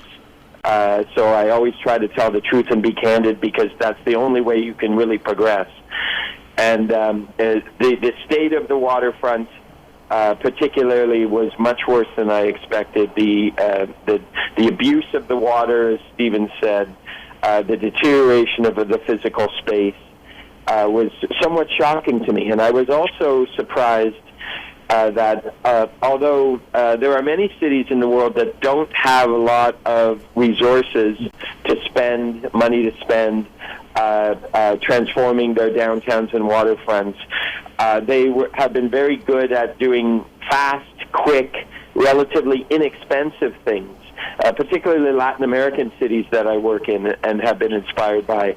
And I expected to see more of that. I did see your arts district, which I was impressed with, but I expected to see much more of that. And frankly, there wasn't. You haven't done some of the big, more expensive moves, but you also haven't even done some of the fast and inexpensive moves that you could be doing, as other cities have done that also don't have as much resources as they might need. So, frankly, I was surprised at how much it had deteriorated and how much work there needed to be done. So Stephen's line of a call of action certainly did reflect my intention here over the last 3 days and in my presentations last night. I've been asking 1,000 questions to your leaders and recognizing that there have been plans made many plans over the years, but the key observation was that the biggest failing has not been the lack of plans. The biggest failing has been the lack of follow-through, the lack of alignment and will and energy and urgency to fix the problem, which is at crisis level now. And so I think the message was very strong. It was very, I meant it to be helpful, not to be critical, but sometimes you have to tell the truth about how bad things have gotten if you're ever going to make serious progress. We're up on a break, Mr. Tadarian, but I really would like to come back with you and ask you, what are some of those inexpensive steps that you believe could revitalize the waterfront? So please stay with us.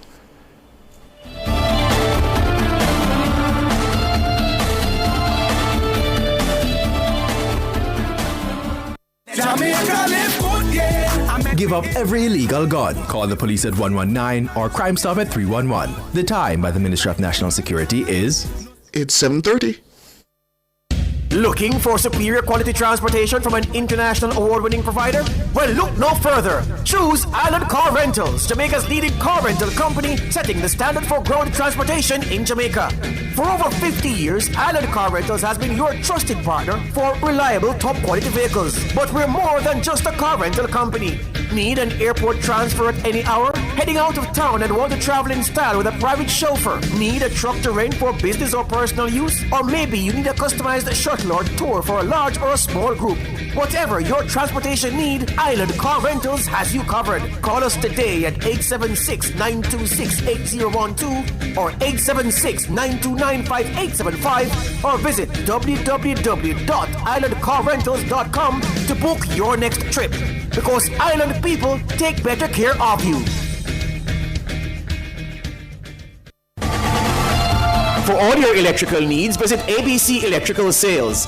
They stock a wide variety of electrical supplies, including plugs, switches, panel boards, and conduits, plus energy-saving fixtures.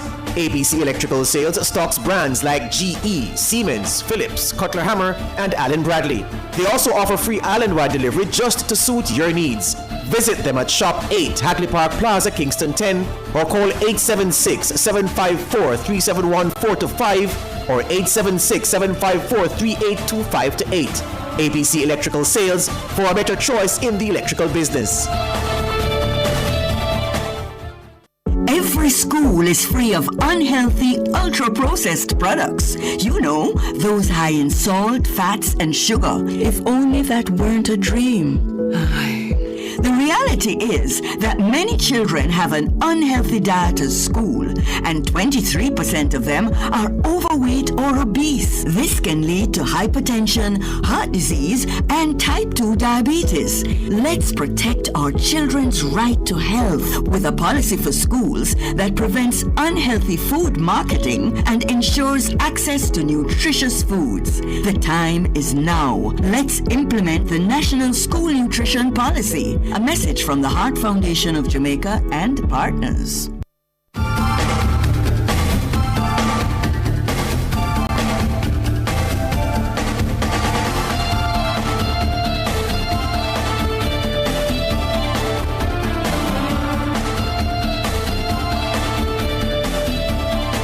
Welcome back, listeners and viewers, to the front page. We're talking about urban planning and how to use that to unlock economic growth with the focus on the Kingston waterfront. We have with us Chairman of the Pan-Jamaican Group and CB Facey Foundation, Stephen Facey, as well as globally recognized urban planner, the former chief city planner of Vancouver, Brent Tadarian. So, Mr. Tadarian, I think no Jamaican would be turned off by your bluntness, because I think many Jamaicans agree that the Kingston waterfront, that area downtown, is in much need of urban renewal. And you raise a very valid point that it does not necessarily require a largesse of funds to have this matter tackled.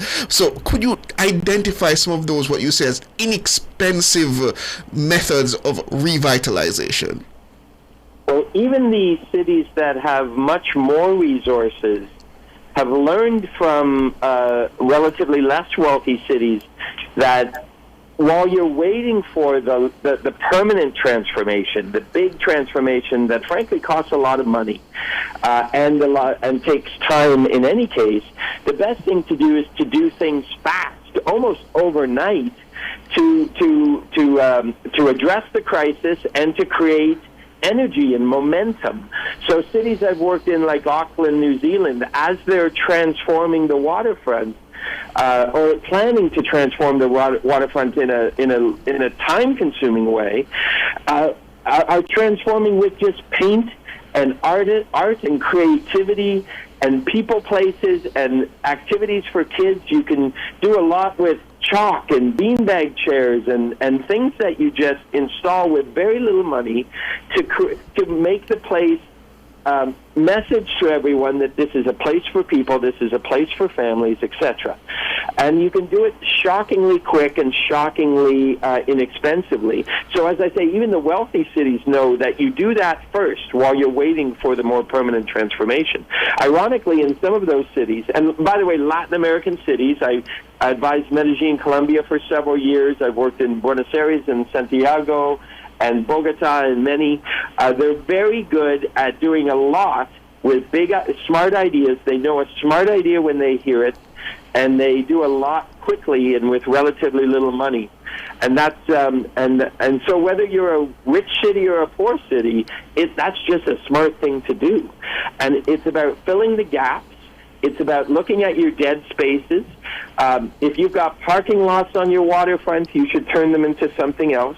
If you've got spaces that have deteriorated, you need to find a way to fix it quickly. And again, I see inspiration from other cities. When Christchurch, New Zealand, had the earthquake that knocked down 2/3 of their buildings, they replaced those buildings during the long rebuilding with quick artistic exhibitions and installations. They did gap filling with food trucks and containers that they turned into shopping space and other activities, and they did it all remarkably well, so much so that the residents almost liked the temporary city that was built better than the plans for the permanent rebuild. So it's amazing what you can do with creativity rather than money. And that can involve the community. It certainly should involve the community, the artistic community, the young people, etc., because you can create a real energy. But it's about looking at your gaps and dead spaces and filling them quickly. And then recognizing that the plan that's being talked about, the government's going to be hiring a design team to design the new park. You have to make sure you follow through on that, because I've said one of the challenges that the city has had is not plan making but follow through. I'm worried that something will happen where people will say, well, we can't afford that park now. My message last night was, don't let that project fail.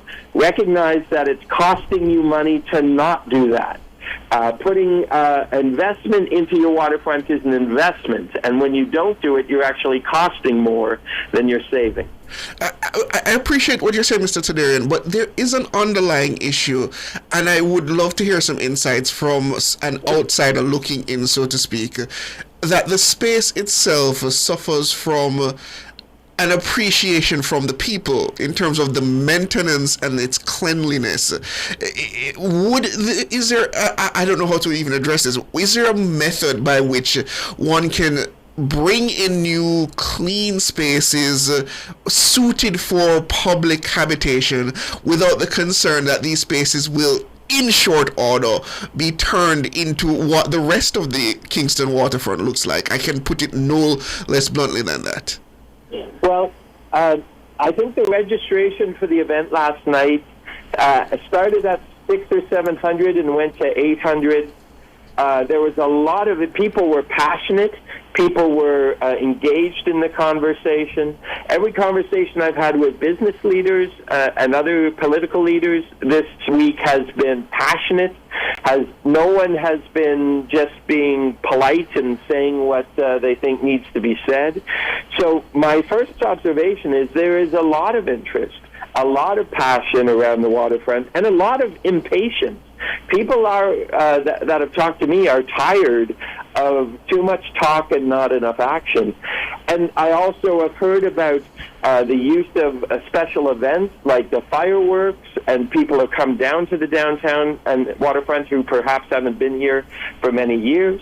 But also, I think there's a recognition that even if you don't live downtown, even if you don't work downtown, even if you don't come downtown very often, you benefit or you're hurt by the state of the downtown. It is the one part of the city that if it fails everyone, and if it succeeds, it helps everyone succeed. That is just an economic fact, not an ideology.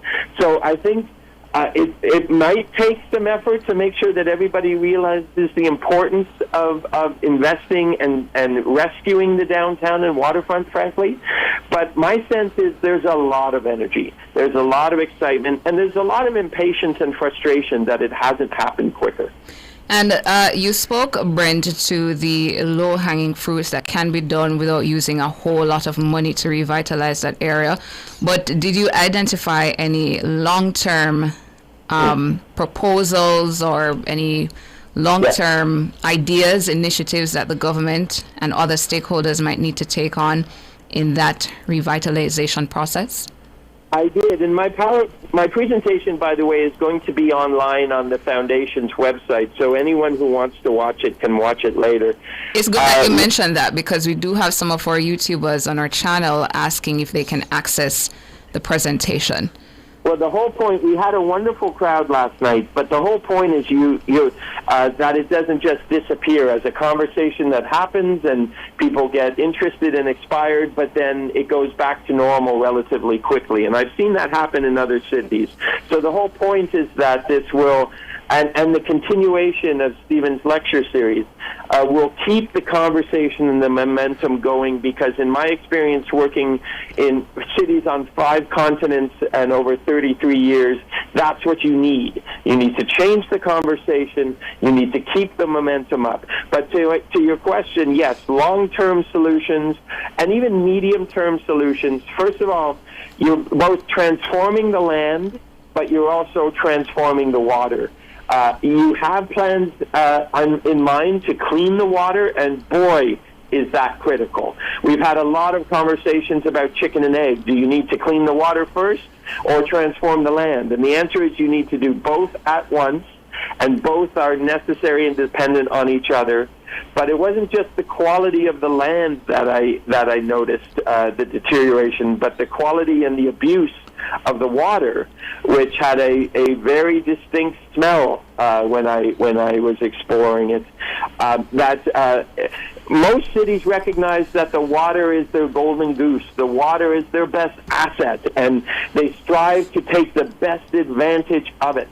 But you are not only not taking the best advantage of your water, you are actively and daily abusing it for reasons that I certainly understand, but reasons that have to change if you ever really want to transform your waterfront and your downtown. By the way, we're talking about the waterfront, but the waterfront and the downtown together are one conversation.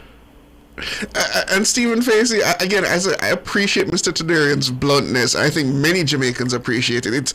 It's a long-standing issue that we must tackle. Where do we go from here? You, as a leading voice in terms of bringing Kingston's built-up environment further.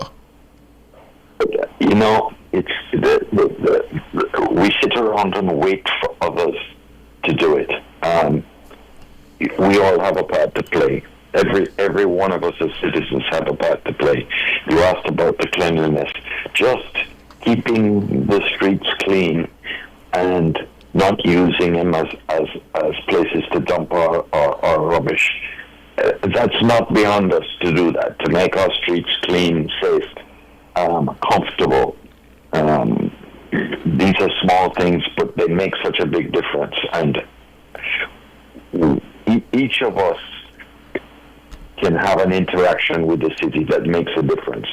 The things that Brent were talking about, the quick, simple, cheap things, inexpensive things, interventions we can do, are also an opportunity to test ideas. They're not permanent. We see what works. We learn what what are the things that work for us, that make our unique personality, our unique culture, and how that impacts the urban environment. So, for me, this is a call to action on all of us as citizens to play our part, to put pressure on our leaders, the mayor, the council, the government, to work with us to create this wonderful city, our home. It's our home. None of us would do this to our home. The city is our home. We need to love it, care it, and it should reflect it reflects who we are, what we stand for. And just before we let you both go, gentlemen, Brent, again, if you could remind us where persons can go and access the lecture you gave yesterday. Well, I think Stephen will clarify if I get this wrong, but I understand that it's going to be up, along with all the other lectures from the previous years, on the Facey Foundation's website. And as Stephen said to one speaker last night, it won't be hard to find on YouTube. So hopefully it'll be easy to find. And that's the Facey YouTube channel, Stephen? If you go to the website for the CB Facey Foundation, I think there will be links there to all the lectures. All right. Well, both of you, thank you so much for coming on this morning. A globally recognized urban planner, former chief city planner of Vancouver, Brent Tadeuron, and chairman of the Pan Jamaica Group and CB Facey Foundation, Stephen Facey. Thank you both so much. Thank you. Speaking this morning, you too, about urban planning to unlock economic growth. Gonna take a break here on Nationwide this morning and come back with more.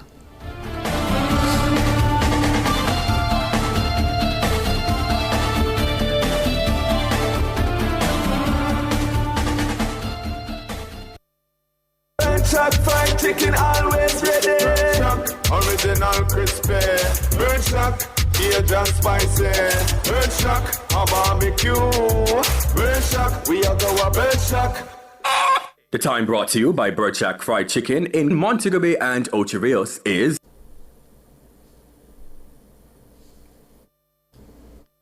7:46. At Hawkeye, our mission is to deliver cutting-edge security solutions to help you keep track of the things you value most. The temperature by Hawkeye is... It's 28 degrees Celsius here in the capital city, Kingston, 28 out west in Montego Bay, and 23 in Mandeville. One money, two combo. Burger King pick two, come back again. Yo, that is it. Any two combo, double deal quick. It's a good look, pick any two you wish. Whopper Junior bacon and cheese, my favorite. American chicken sandwich or grab a big fish. Plus 2 small fries and 2 small drink. Double deal for my money and it have me a sing. One money, two combo. Burger King pick two, come back again. Yo, get BK double deal now on a Burger King. Burger King pick two, come back again. Yo. Hey, did you hear? JUTC just launched Rural Express routes. Really? Where to? Travel to and from Kingston with direct routes to Ocho Rios, Montego Bay, Negril, Mandeville, Maypen, and coming soon, Port Antonio. Wow, that sounds convenient, but must be pricey. Not at all. Special introductory fare just $2,000. Except for Maypen, that's just $1,500. The JUTC Rural Express is here. Your ticket to comfort, connection, and convenience at a price that fits your budget. Whether it's family, school, or a weekend getaway, travel to Jamaica's top destinations with ease and enjoy a smooth, stress-free ride. Visit our social media at JUTC Ltd or log on to www.jutc.gov.jm for schedules.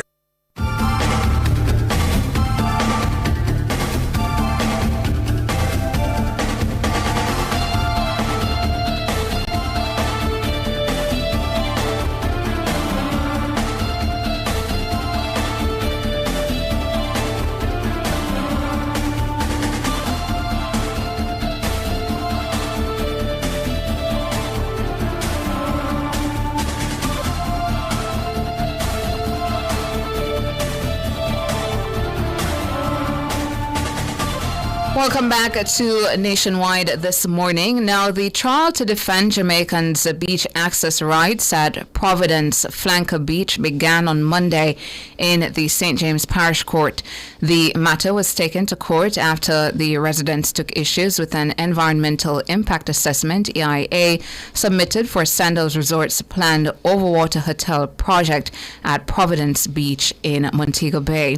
The EI for Sandals Resort International sought to expand their room capacity by 28 rooms, 18 overwater bungalows and 10 villas.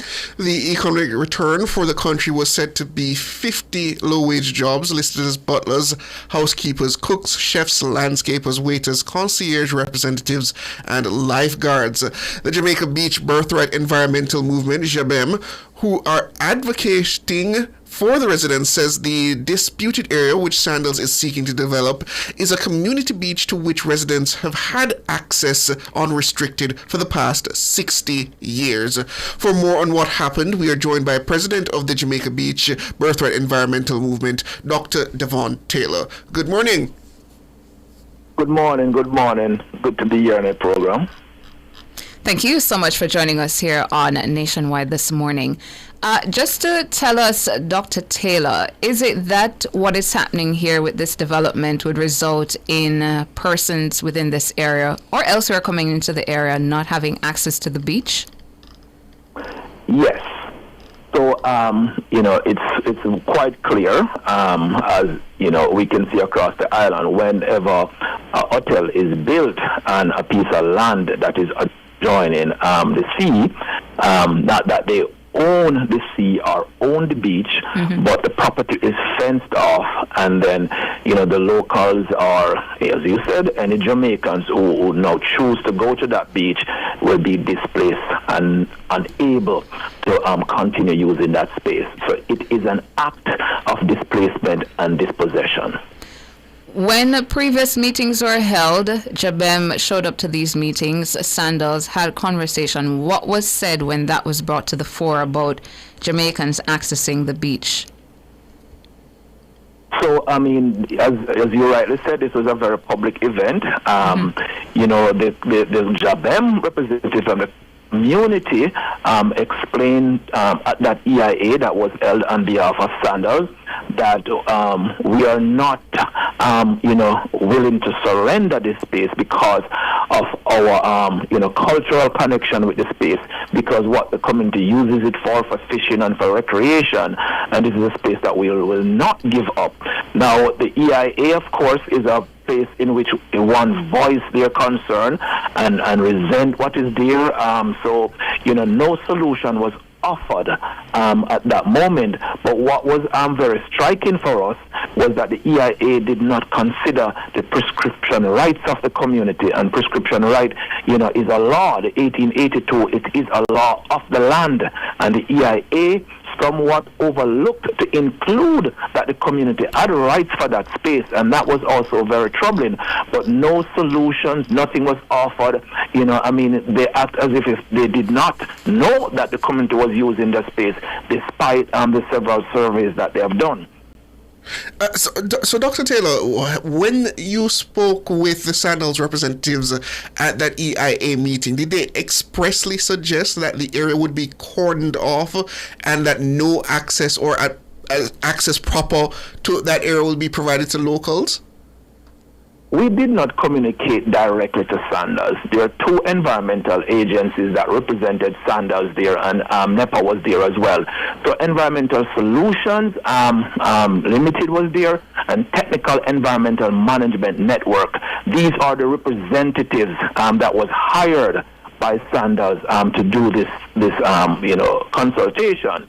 So, Sandals were asked these questions. They said there was no representative, or they were not going to respond at that meeting. But what we have to look at here, right, is what is the pattern? Next door to this beach is, Sanders Resort International, Montego Bay. No Jamaicans can walk off the road and go into that beach. It's locked off. Then you have up the road, Sanders Royal Caribbean. No Jamaicans can walk off the road and go onto these beaches. So, and that is true for all hotels in the area. It's true for Offbone, for Hyatt.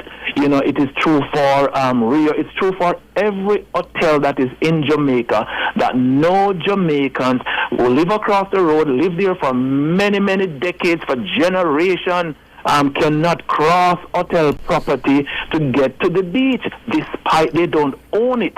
So it is quite a discriminatory situation in the country that a hotel owns the land but do not own the beach, but they're allowed to fence it in and lock it off from the citizens of this country. So talk to us now about the court matter.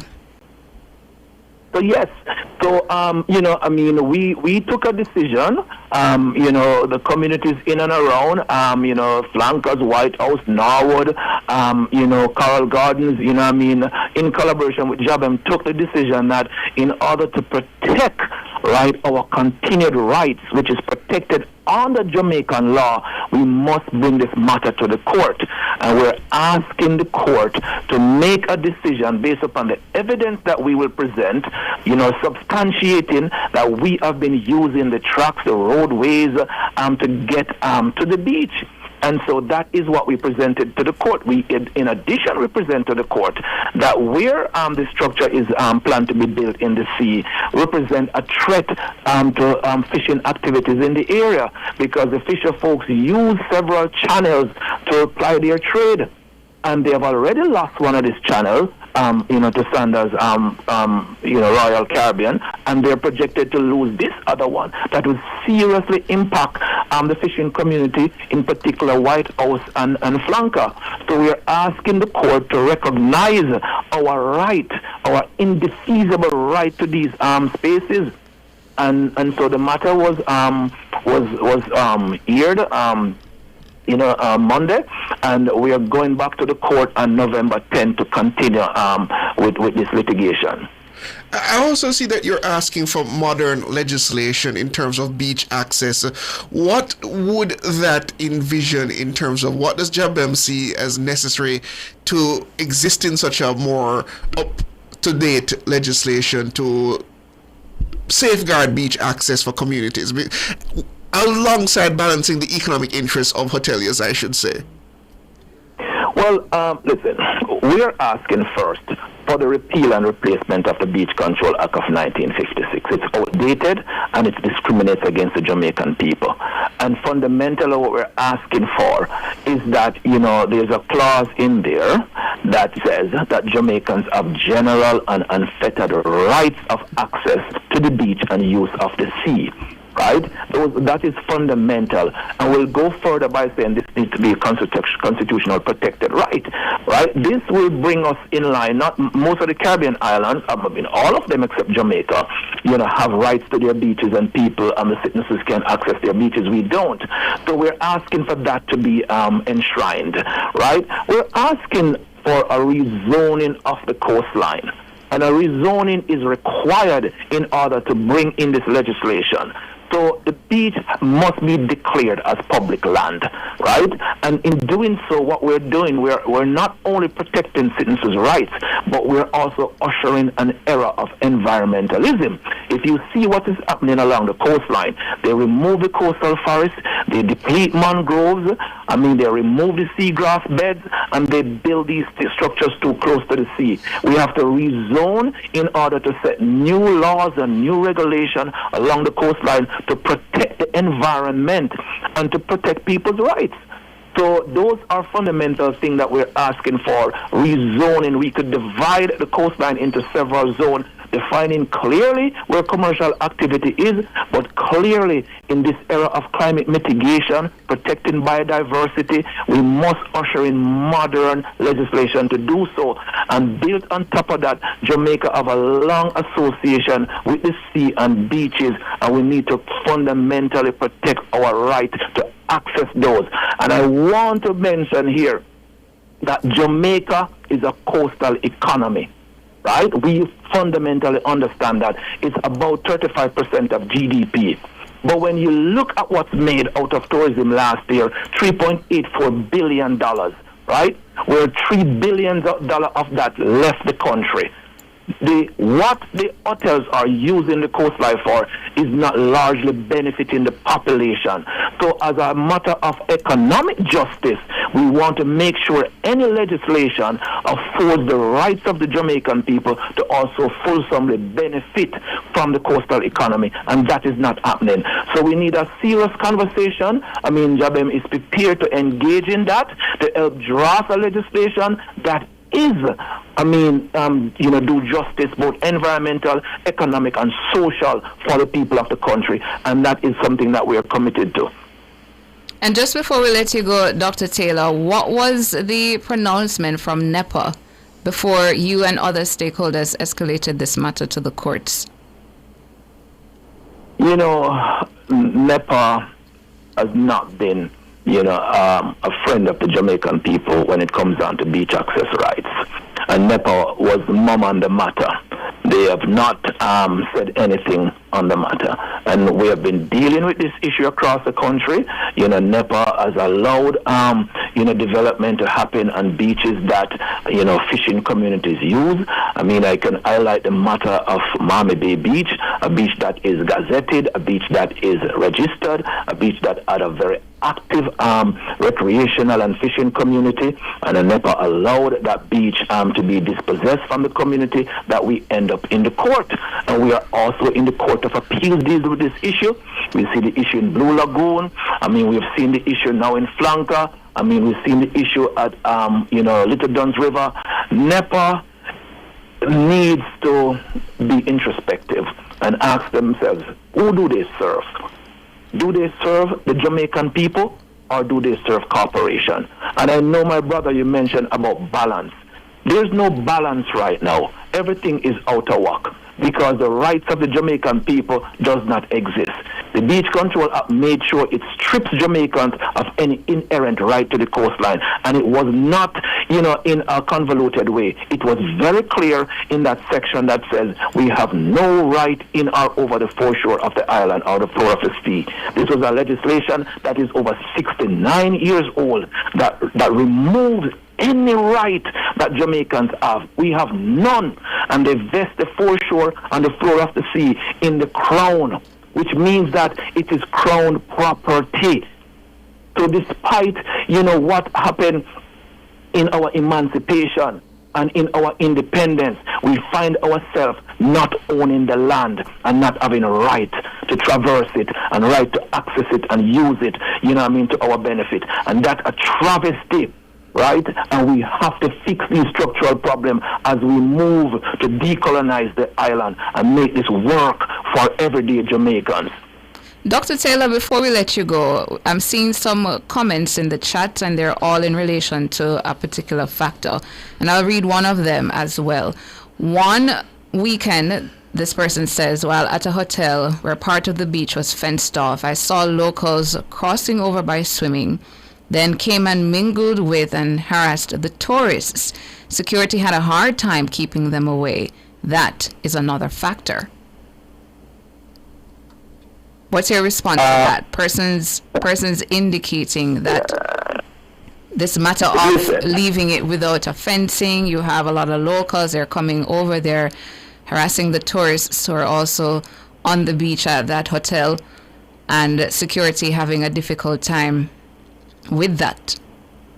My sister, this is a space. There's two areas that people will always highlight. Jamaicans are nasty and they don't keep beaches clean, and Jamaicans are bad people, so we need to block them out. Somehow we need to do what is known as the mass discipline of black people. You need to stay in your lane. Listen, this is a collective common space. You come into a space, you see Jamaicans using it, and you dispossess them. What do you expect? We're not for any harassment or any crime against tourists. As a matter of fact, crime against tourists in Jamaica is almost non-existent, and it was before you even, kind of build these all-inclusive.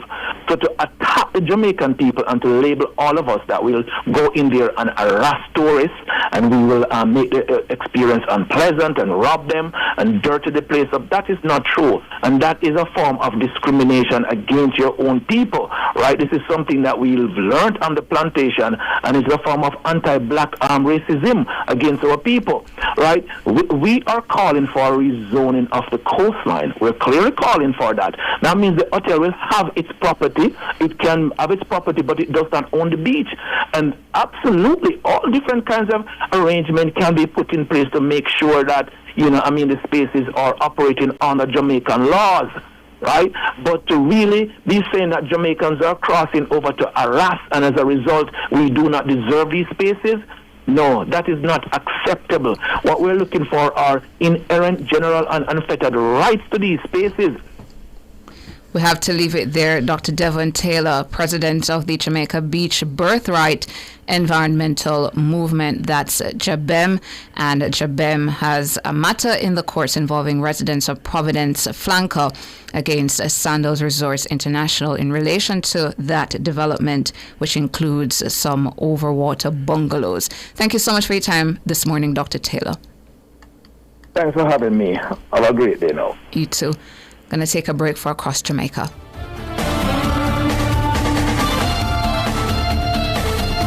Front Page was brought to you today by ABC Electrical Sales. For a better choice in the electrical business.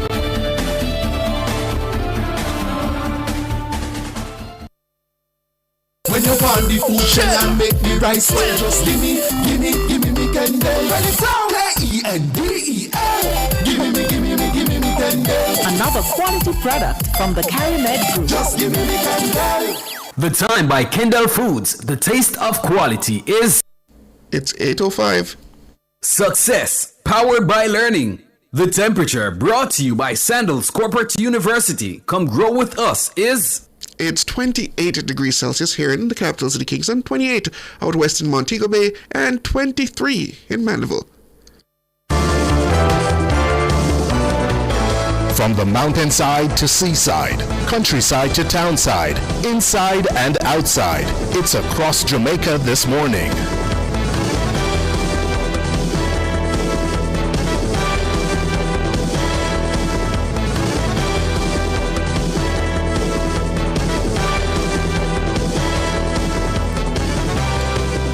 Across Jamaica this Friday morning, the Southeast Regional Health Authority, SARA, is offering free health checks and wellness activities at St. William Grant Park in downtown Kingston today, Friday. The proceedings are set to begin at 9 a.m. The activities are part of the authority's observance of World Mental Health Day, observed annually on October 10. The services will include primary health checks as well as skin and hair care, food tasting, financial interventions, among other things. Sarah says the activities are designed to foster community engagement and raise awareness about mental wellness. The authority says other wellness activities for the month will feature outreach events, staff welfare activities, exercise sessions, and health screenings at select facilities across the region. The European Union, now in another item in Across Jamaica, donated 4 tractors valued at $43 million to Jamaica on Wednesday. The donation was made under the Jamaican Path from Hills to Ocean project, designed to increase resilience to climate change. The tractors are expected to provide farmers with increased access to land preparation services at reasonable rates, which will cover the ongoing maintenance of the tractors and replacement after 10 years. Under the program, farmers in targeted communities are expected to benefit from enhanced mechanization, thereby supporting sustainable agricultural practices. now head of the EU delegation to Jamaica, noted that the tractors will serve as a much broader purpose than plowing fields. The head noted that it will help farmers and communities to better adapt to the consequences of climate change and mitigate its impacts. And Minister of Agriculture, Fisheries and Mining Floyd Green says the ability to mechanize operations will go a long way in boosting farming production. They were speaking at the handover ceremony at Kingston Industrial Agencies on the Spanish Town Road in Kingston. Finally, across Jamaica, a high alert has been activated for 12-year-old Adriana Jackson of Georges Plain District, Westmoreland. She's been missing since Thursday, October 9. Adriana is of brown complexion, slim build, and about 5 feet 2 inches tall. Reports from the Frome police are that at about 6:50 p.m., Adriana was last seen at home wearing a t-shirt, purple tights, and a pair of black Crocs. All efforts to locate her have proven futile. Anyone knowing the whereabouts of Adriana Jackson is being asked to contact the Frome police at 876-955-6294, the 119 police emergency number, or the nearest police station. And that's it for Across Jamaica.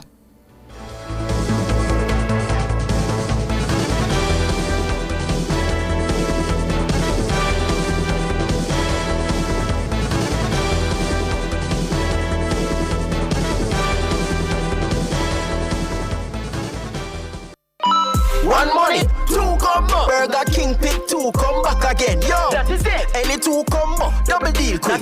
It's a good look, pick any two you wish. Whopper, Junior, bacon and cheese, my favorite. American chicken sandwich, or grab a big fish. Plus 2 small fries and 2 small drink. Double deal for my money and it have me a sing. One money, two combo. Burger King pick two, come back again. Yo, get BK double deal now on a Burger King. Burger King pick two, come back again. Yo. Everybody needs a helping hand, somebody to understand. In the end, we're all human. For people living with HIV, no discrimination. Here to support them through. Respect you as usual. Got to protect them too. One of your friends or your family, somebody in your community. People living with HIV. Protect, accept, and respect people living with HIV. A message from the Ministry of Health and Wellness. Are you ready for something mega? Come join us at Megamart Waterloo, 29 Upper Waterloo Road on Friday, October 10 from 3 to 5 p.m. We're bringing you the Mega Wheels 2 Grand Draw. Tune in to Nationwide 90 FM with me, Robian and Pepita from 3 to 5 p.m. live from Megamart Waterloo. Come join amazing samplings from Megamart's co-sponsors while joining the celebration. The grand prize is a brand new 2025 Hyundai Tucson, and second and third place winners will enjoy monthly shopping sprees for a year. We're teaming up with Megamart to bring you non-stop excitement, surprise guests, giveaways, samplings, and all the Mega Wheels 2 energy. So don't just tune in. Come on, join in on the action live at Megamart Waterloo, Friday, October 10 from 3 to 5 p.m. It's the Mega Wheels 2 Grand Draw, only on Nationwide 90 FM, the new revolution in media. This broadcast is brought to you by Megamart, best value by far. Come into the parlor, there's a welcome there for you. Welcome to the Mayor's Parlor with Desmond McKenzie. From 1 to 6 p.m. every Sunday, you'll now get more of your favorite vintage music. Put your head on my shoulder. Nationwide 90 FM will transform your Sunday into a musical time machine that will take you way back. Come with me. Let's go back in time. This magic moment. Journey into yesteryear with Desmond McKenzie in the Mayor's Parlor. I've got the music to jog your memory and make you smile. Put your sweet lips a little closer to the phone. Sit back, relax, and enjoy the best in vintage music. Come into the Mayor's Parlor every Sunday between 1 and 6 p.m. here on Nationwide 90 FM, a revolution in media. Those oldies but goodies reminds me of you.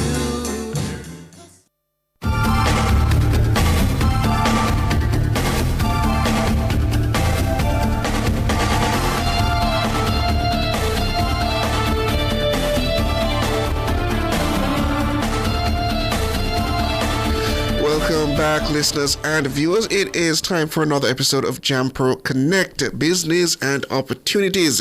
In today's episode, we are diving into some of the recent labeling changes to be enforced by the Canadian government at the end of this year.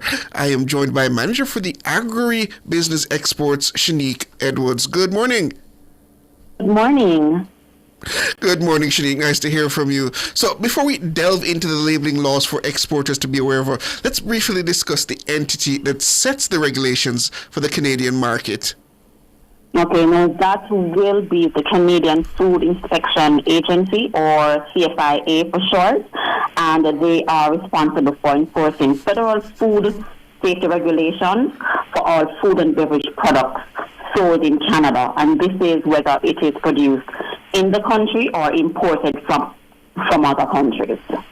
And so these new labeling laws, can you explain exactly what are the changes in terms of the requirements for exporters? Sure. Now, Canada's food labeling regulations introduced 3 key updates that exporters should note. And the first is enhanced nutrition facts table details.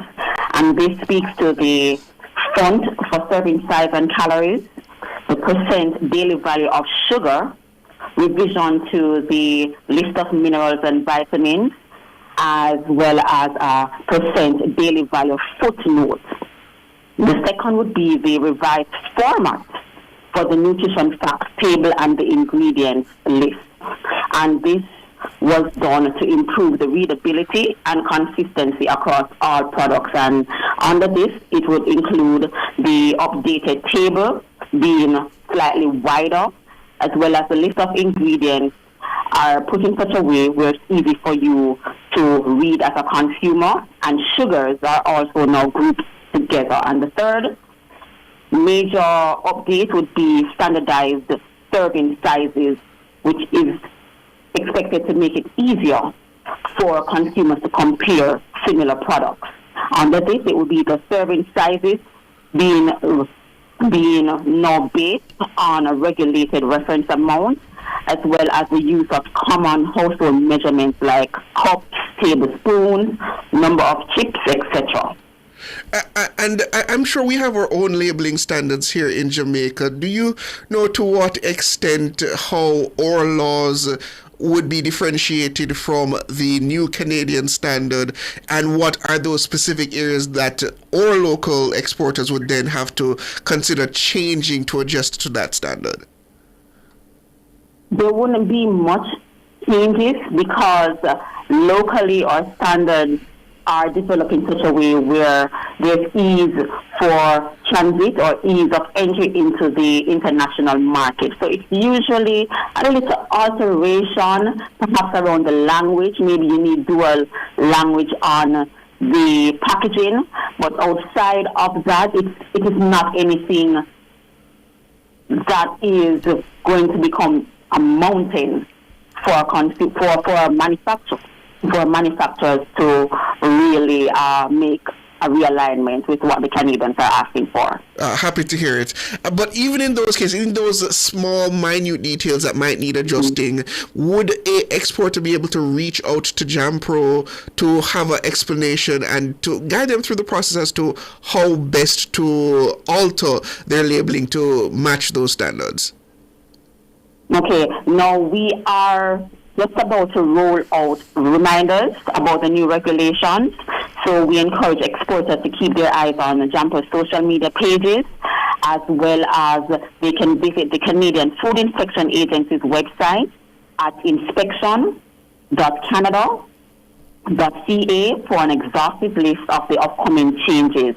Before we close, though, I want to point out that while these new regulations came into effect in 2022, our food and beverage manufacturers, they have been informed of this since last year, but since we're inching to that deadline, we're rolling out those reminders, and it's imperative for them to become compliant by December 31st, 2025. Okay, so this shouldn't catch anybody off in terms of the updates already being provided as far back as 2022. But even in that case, is there any other requirements exporters should keep in mind in terms of a change or something that's already in place that they may have lapsed or forgotten over the period? Okay, certainly. Now, the other requirement that they should keep in mind is mandatory labeling.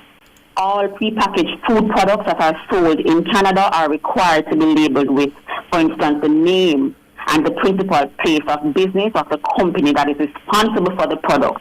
So this can be the importer of your product, or this can be you yourself, as well as bilingual food labeling. And for Canada, you know that's English and French. The use of common names. So this is names or words that all consumers or most consumers will be familiar with. You also have food allergen labeling requirements. So if it is that your product includes any of the priority food allergens, gluten sources, or added sulfides, then more than likely, you will be required to indicate that your products include that particular allergen. Front of package labeling, this is something that we have been pushing, or our local partners have been pushing for years now, and we're seeing that our international markets, they are now asking or requiring that companies looking to export food and beverage products to their country, that they have front of package labeling. So foods high in saturated fat, sugars, and or sodium must include a symbol on the front of the package so that consumers picking up that product can do some research and make references. The best before dates on your product, the packaging, must be grouped together, as well as the packaged on date must be grouped together and include both English and French. Interesting. Thank you for that update, Ms. Edwards. That is manager for the agro-business exports at JAMPRO. Thank you so much. You're welcome. Have a good morning. Well, listeners, we take another brief break and then we come back with more.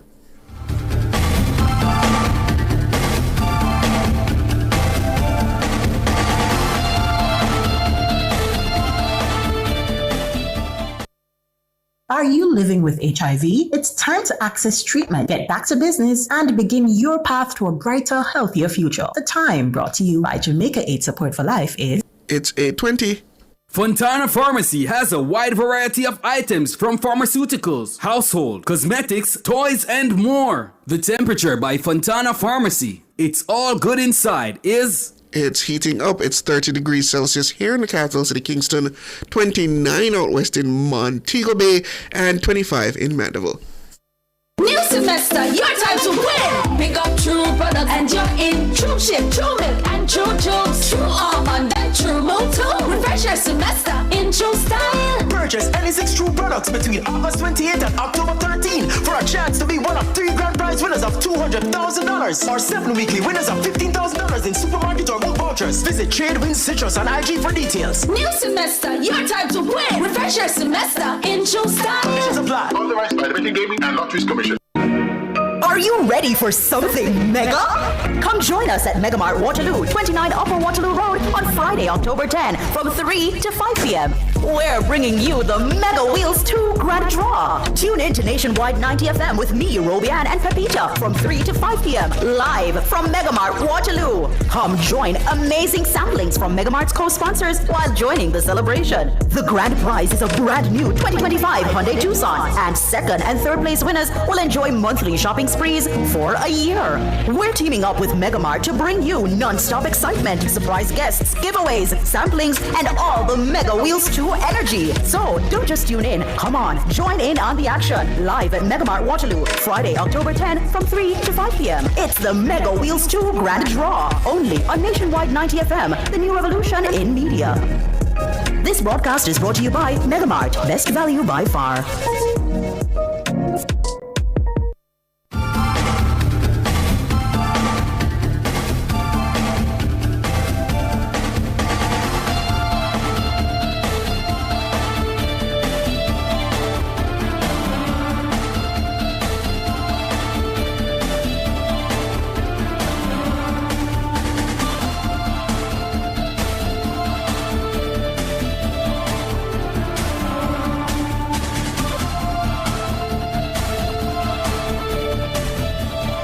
Welcome back to Nationwide this morning. So, a story that continues to occupy the minds of many Jamaicans is the story in relation to 12-year-old Jaden Smith. The latest on Jaden Smith, the head of the Manchester Police, Superintendent Kerry Duncan, says the police have been receiving numerous prank calls as they continue that search for the missing 12-year-old. And the Manchester High School student has been missing since Friday, September 26th. And Superintendent Duncan, he made that disclosure while he was speaking at the Manchester Municipal Corporation's sitting on Thursday. It's understood that Jaden emptied his savings account or his piggy bank. And now we're hearing Siobhan, because initially I thought it was a lot of money, but then I was told that it's just a couple $1,000s. And he bought extra food before he went missing 2 weeks ago. And he has reportedly been spotted several times since his disappearance. Of course, members of his family, the police, neighbors, individuals from his school community are continuing to search for him. And there is this appeal this morning for Jaden Smith to, wherever you are in Manchester or elsewhere, to just come home to the school community, and whatever it is will be sorted after. So there is this appeal that has been posted to social media. Hello, Jaden. This is Manchester High School reaching out to you. We want you to know that your school cares for you. Jaden, we love you. We miss you. And we want to know that you are safe. Reach out to us at Manchester High School. Let us assist you. Jaden, we believe that you have much to offer to the society, and especially to our school at this time. Let us work together to make this a reality. Remember, Jaden, reach out to us. We are looking for you. God will work it out. One thing I know, one thing I found. God will work it out. Yeah, so another appeal from Jaden's school community, Manchester High School, appealing for him to come to the school community, come to the principal, the lead administrators there at Manchester High, so that they can work out whatever is happening with Jaden. And that appeal is especially being made because persons say they have spotted Jaden several times since his disappearance. It was also said that a staff member at the school at Manchester High did spot Jaden in and around Mandeville, and that staff member did call out to him, and he ran upon hearing that call from the staff member. Listen, the hope is this morning that the persons who say they've spotted him, he ran, we hope that that is so. He's still alive. He's somewhere out there, and hoping that, you know, he's hearing the town cries, at least, Siobhan, because Manchester High School, the principal there, they have employed a town crier who is going in and around Mandeville, appealing for him to come to the school community and get that sort of assistance that he might need. So it is our hope that he is hearing the town cries, whatever it is. Come now to the school community. They can best assist you with whatever is going on. But it's now, 2 weeks? I think just 2 weeks. And you're right, Tono, it's very important that if Jaden is out there, he needs to come home. It's time to return home. It's not safe for someone his age to be out there on his own. And whatever led to him disappearing, I trust that this matter works itself out in the most reasonable way possible, and he still has friends, family, schoolmates, classmates, who miss him and want him back. So we join in that appeal that Jaden return home. It's time to come home. Yeah, and you're just thinking about what has been said about this young man, a 12-year-old, very brilliant, is a cadet rather, did very well at PEP, was the top PEP student at his primary school, has come into Manchester High as a top student and has been doing very well. Certainly has a bright future that we want to see. So if you are out there, you're listening, come home. And for those people sending prank calls in relation to this matter, please cut that out. This is not the type of situation in which to try and find some kind of comedic or otherwise humor out. It's a boy who is out in the street, away from his family, away from his school, away from his friends, who needs to return home, and any attempt to obfuscate or try to otherwise interfere with that should be met with the harshest, in my opinion, the harshest allowed punishment under the law, because this is not the situation where one should be attempting to joke around it. Yeah, it's very distressing as well. You're wasting the time of the police because they're going to follow all of the leads, and then you prank call them, send them on a wild goose chase. Please don't do that. If you have a credible lead, you have credible information, or call the police and tell them that, so that they can follow those leads and possibly get to wherever Jaden might be.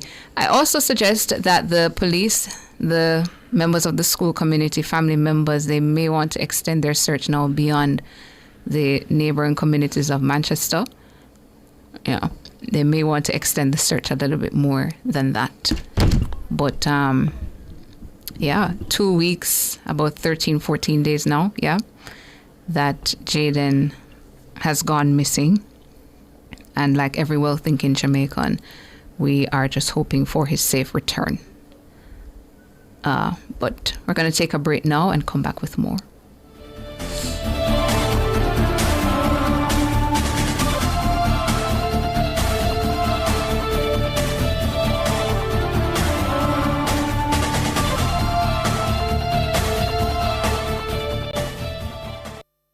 Grace is giving shoppers discounts on over 20 of your favorite Grace products when you cash out at participating supermarkets. The time by Grace could move is...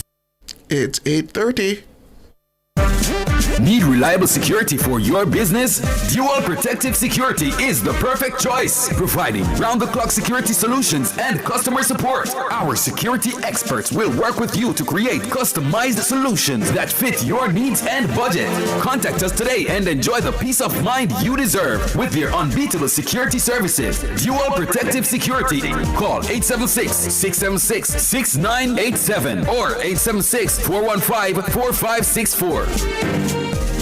Creative Building Finishes is celebrating 25 years of transforming Jamaican spaces. And we're saying thank you in a big way. Enjoy up to 25% off select items all year long, from bold tiles to breathtaking bathrooms and kitchens. Discover everything you need to create your dream space. Visit us at 5 Red Hills Road or online at creativebuildingfinishes.com. Creative Building Finishes. Your beautiful finish begins here. Are you ready for something mega? Come join us at Megamart Waterloo, 29 Upper Waterloo Road on Friday, October 10 from 3 to 5 p.m. We're bringing you the Mega Wheels 2 Grand Draw. Tune in to Nationwide 90 FM with me, Robian and Pepita from 3 to 5 p.m. live from Megamart Waterloo. Come join amazing samplings from Megamart's co-sponsors while joining the celebration. The grand prize is a brand new 2025 Hyundai Tucson, and second and third place winners will enjoy monthly shopping sprees for a year. We're teaming up with Megamart to bring you non-stop excitement, surprise guests, giveaways, samplings, and all the Mega Wheels 2 energy. So don't just tune in. Come on, join in on the action. Live at Megamart Waterloo, Friday, October 10 from 3 to 5 p.m. It's the Mega Wheels 2 Grand Draw. Only on Nationwide 90 FM, the new revolution in media. This broadcast is brought to you by Megamart. Best value by far.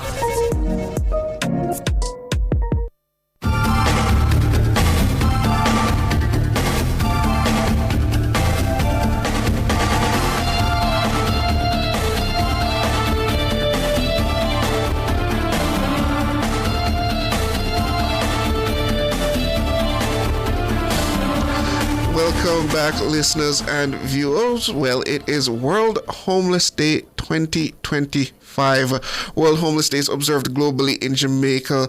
The Ministry of Local Government and Community Development, its agencies, and all 14 municipal corporations will host island-wide activities to raise awareness about homelessness.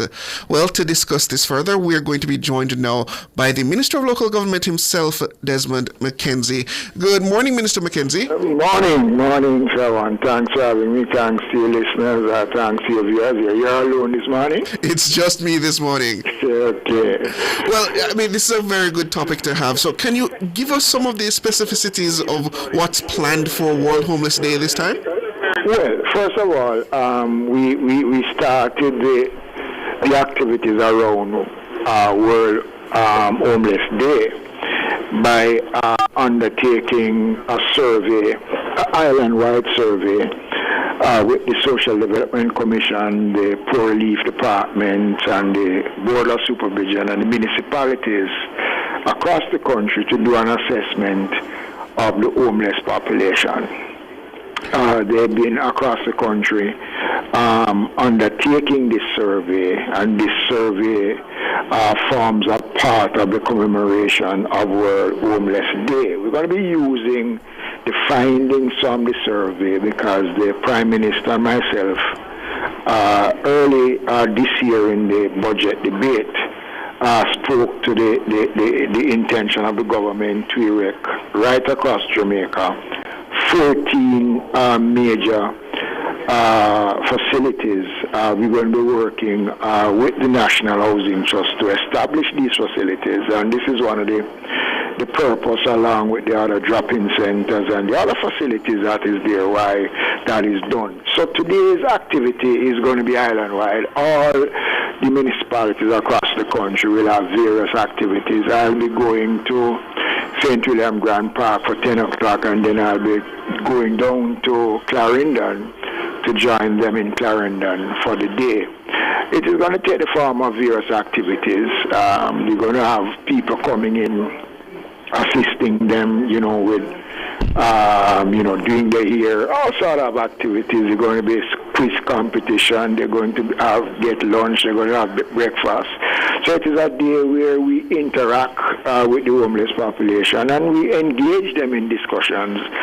Those who are not able to capture out during the survey, we will be certainly entertaining them right across the country for today. So it is a sort of a special day where the acknowledgement of their worth and thing, and the fact that the government cares, that the people cares, will be passed on to them in the various interactions during the day.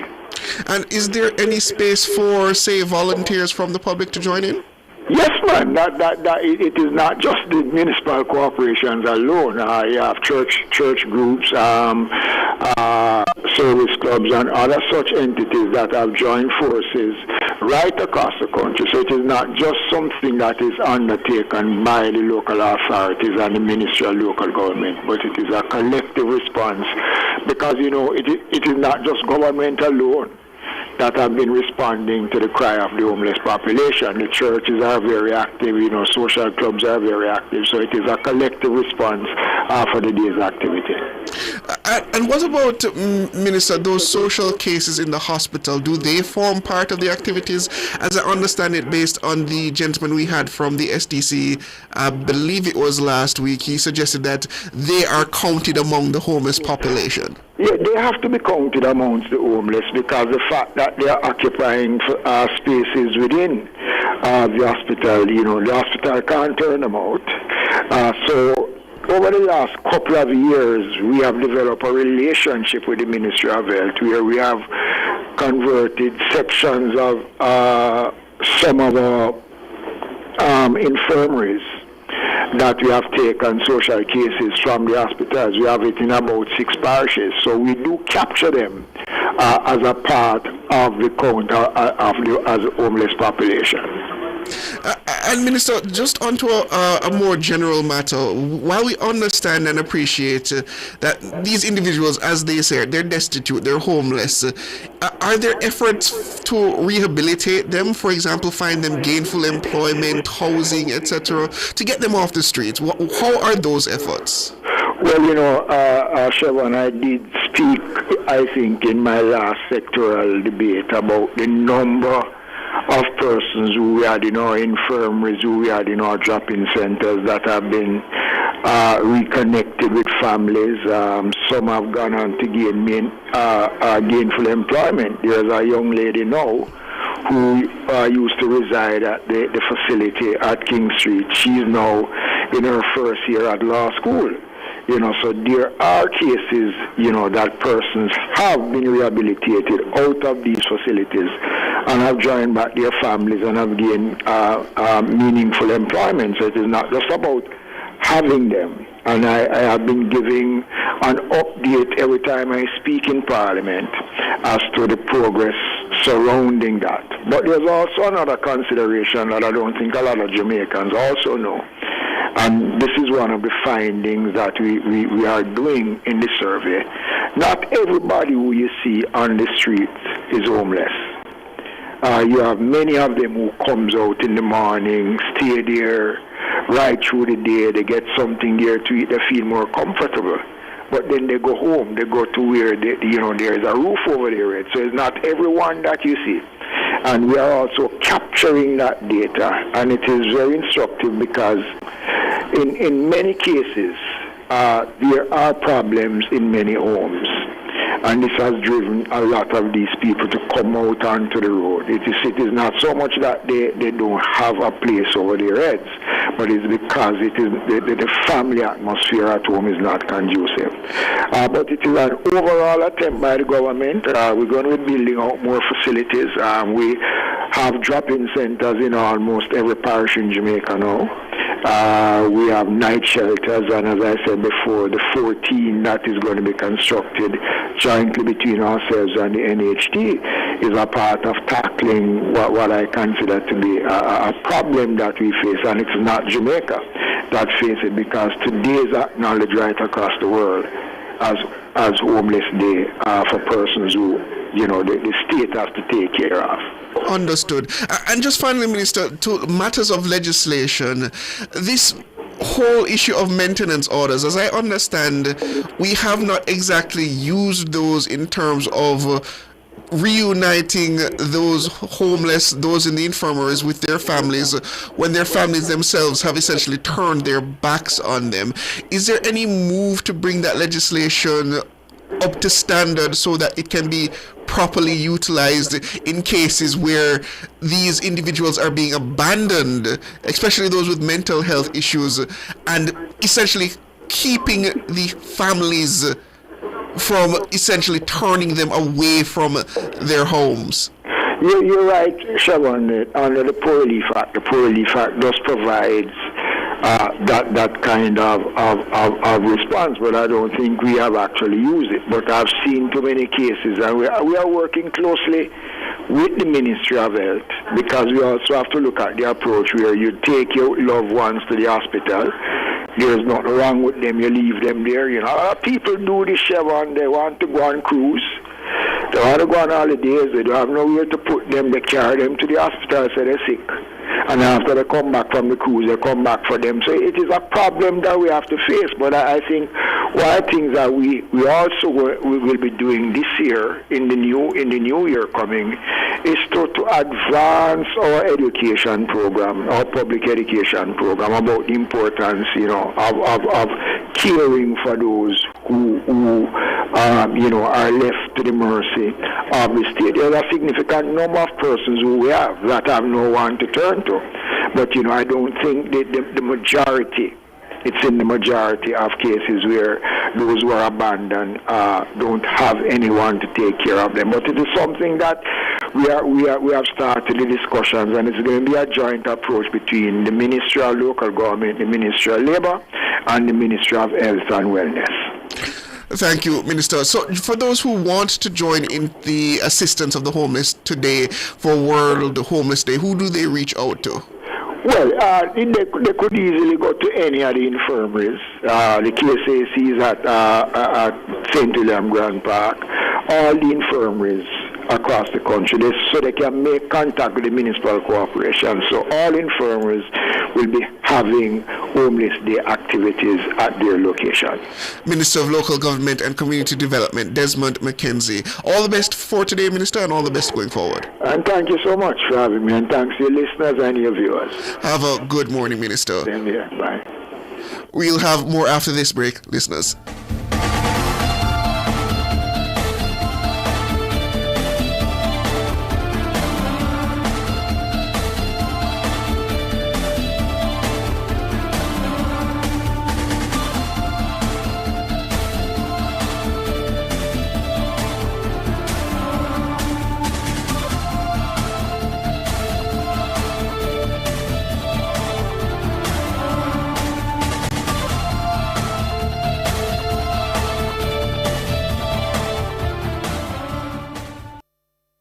You're listening to Nationwide 90 FM. The time is... It's 8:44. The Birthday Club is brought to you by Burger King. Order the new cheesy fries from Burger King and load it your way with bacon, jalapenos, crispy onions, or extra cheese. Limited time only.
Time of the morning when we tell some very special people happy birthday.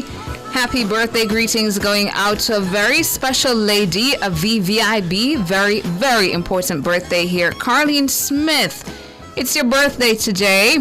Happy birthday to you, coming from your husband Derek Smith, your sons Dwayne, Dino, Jay, and all the family. Wishing you all the best, and they're saying to you that they love you so much. Happy, happy birthday, Carleen Smith, and this one is for you.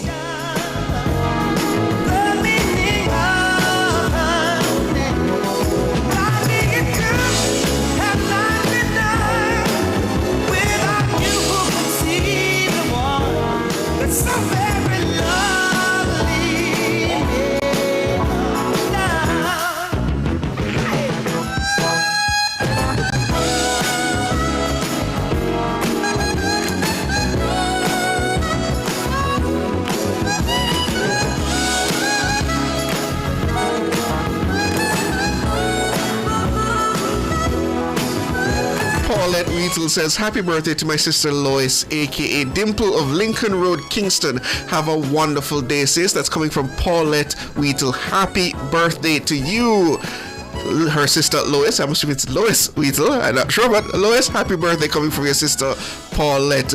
Also, happy birthday greetings to Candice Constantine, who works at RADA. That's coming from Stacy Crawford. She says, we love you, Candice, from the entire family. Enjoy your special day. And Melissa Williams is giving happy birthday greetings to their teacher, Mr. Holding, over there at the JTS. They say, one of the best we have come across. Hope you have a stress-free weekend.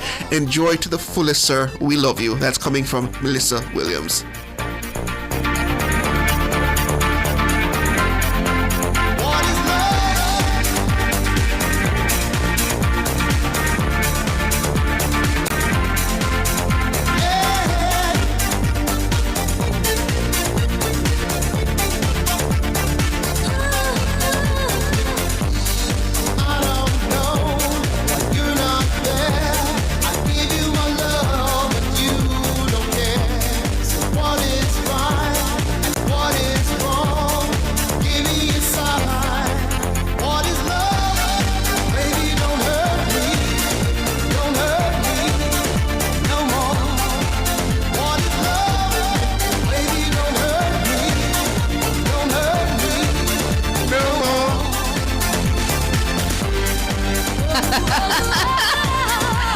know this song. Alright, show one.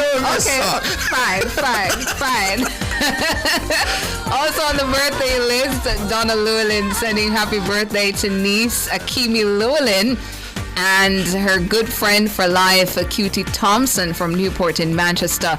Big up on a blessed self, says Donna Llewellyn. And Donna says her whole tribe born in October. All right.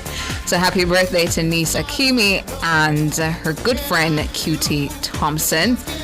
And there's some friends on Facebook who are celebrating their birthday today as well. Happy birthday greetings going out to Melissa Ann Walker, Christopher Marshall, Pamela Reed, Latoya Brooks is your birthday. Happy birthday. Happy birthday as well to Francesca Brown, Janelle Campbell, Althea Irving, Pudinika. Happy birthday. Happy birthday as well to Floyd Calpin, Carrie Ann Hyman, Kamei Locke. It's your birthday as well. Happy birthday to you. And see, Marlene Lee says happy birthday to my cousin Francine Williams. Tomorrow is her birthday. She wishes her all the best. Coming from Marlene Lee. Donna Llewellyn also sending belated birthday greetings to sis-in-law Sophia Llewellyn, a teacher at Nagohead Primary. It was her birthday yesterday, October 9. And Donna is saying to you, Sophia, love you so much. Lelia Watson says happy birthday to my dad Dudley Watson, who celebrates his 100th birthday today. Congratulations and happy birthday, Dudley Watson, coming from Lelia Watson, your loving daughter. Marcia Favor More Than a Conqueror sending happy anniversary greetings to Kevin and Lauren Holness. And Kevin, aka Mighty Music, who is the brother of the Prime Minister, Dr. Andrew Holness. So happy anniversary to the Holnesses, Kevin and Lauren Holness, wishing for them a good one. And who else is celebrating a birthday today? Judith Bailey sending happy birthday greetings to a phenomenal young lady, Abigail Bailey in the U.S., coming from Dad Steve, Mom Judith, Shane, Adane, and Gabby. They're saying to you, Abigail, love you, enjoy this, your special day. Carlene Sangster is saying happy birthday to Millicent Clark. That's coming from Carlene Sangster. Happy birthday, Millicent Clark. And scrolling on down, who else is celebrating a birthday today or an anniversary? Ronald Grant sending birthday greetings to Lawrence Gilvey at the National Police College and twin brother Sergeant Laurie of St. Andrew North. And the greetings coming from all of your siblings. So happy birthday to both of them. Oriel D says, please send happy birthday to Grandma in Heaven, Miss Myrtle Wright from Manchester, coming from her grandson Terry in the Bronx.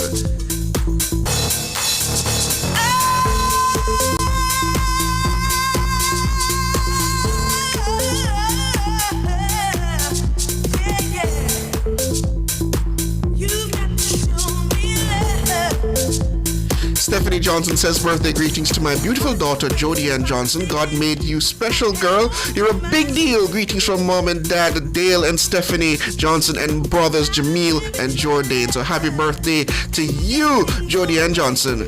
Oriel D sending happy birthday to oh, you said this one already. Did you also see this one? Stephanie Johnson sending birthday greetings to Jodie Ann Johnson. God made you special, girl. You're a big deal. Is that the one you just read? Yes. Okay, great. And scrolling on down, Kurt Brown sending birthday greetings to Shane Whitley from the Metis crew. Blessings and happiness. God bless you. So happy birthday to you, Shane.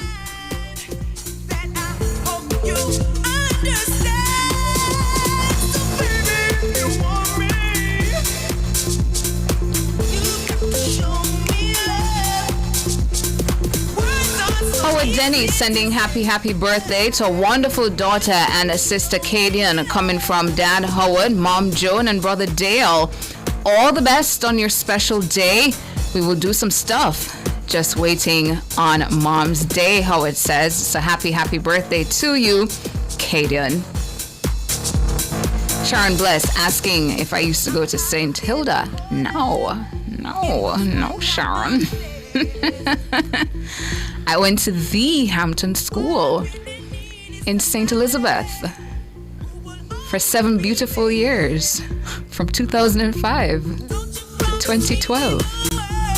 Hampton. One Hampton. Never two. But yeah, Sharon, I went to Hampton School.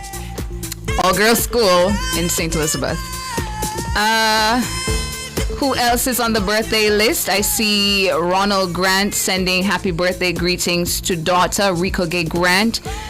That's a beautiful name, Rico Grant. Happy birthday to you, coming from your dad. Stephanie Johnson sending happy birthday to her sister, Simone Shirley. Have an amazing day, Simone. It's your birthday today. Enjoy it. Happy birthday. Marcia Favor More Than a Conqueror saying Annie Smith is sending birthday wishes. Today's Chronic's birthday? I keep seeing people sending birthday wishes to him, so I believe and he it's just his dropped birthday. or about to drop an album? Chronix, is it your birthday? Let's see. The YouTubers would not lead us astray, Tana. Yeah, I don't think so, but it is true. Today is Chronix's birthday.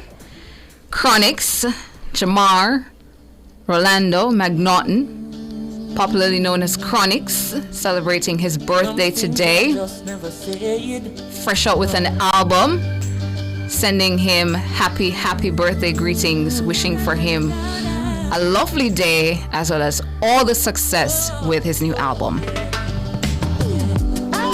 Story of my life, ordinary person just like you. If you take a look inside, see the great things that people do. Changing lives day and night, but nothing I do ever makes the news.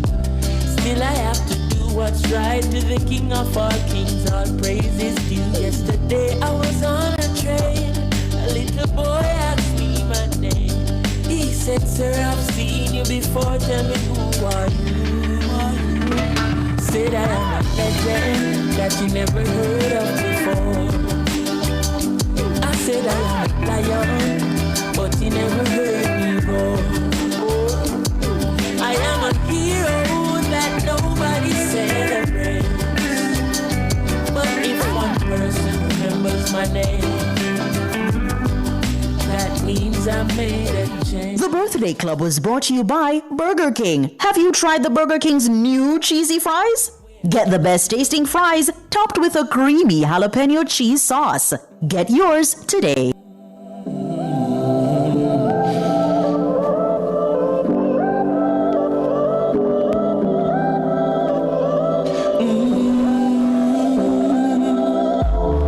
When I look at where I'm coming from, I know I'm blessed, and I close my eyes and smile. Sometimes I feel like the richest man in Babylon, and I've done my best, so everything's alright inside.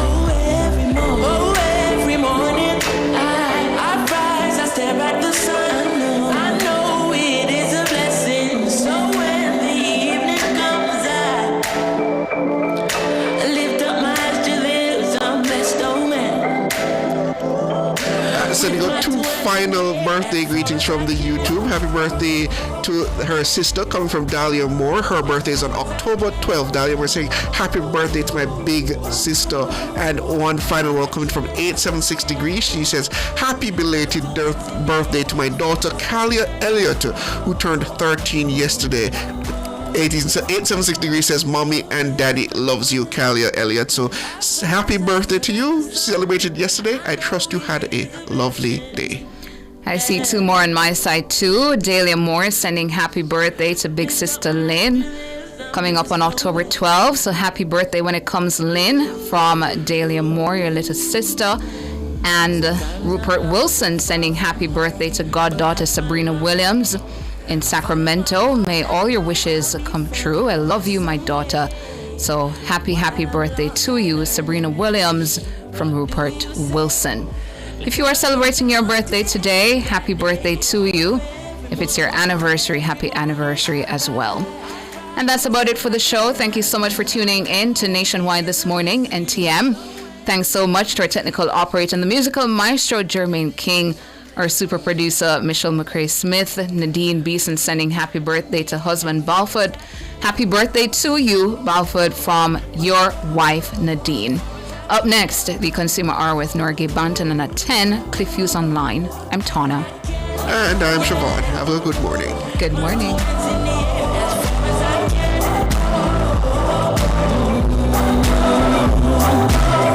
You just heard Nationwide This Morning on Nationwide 90 FM.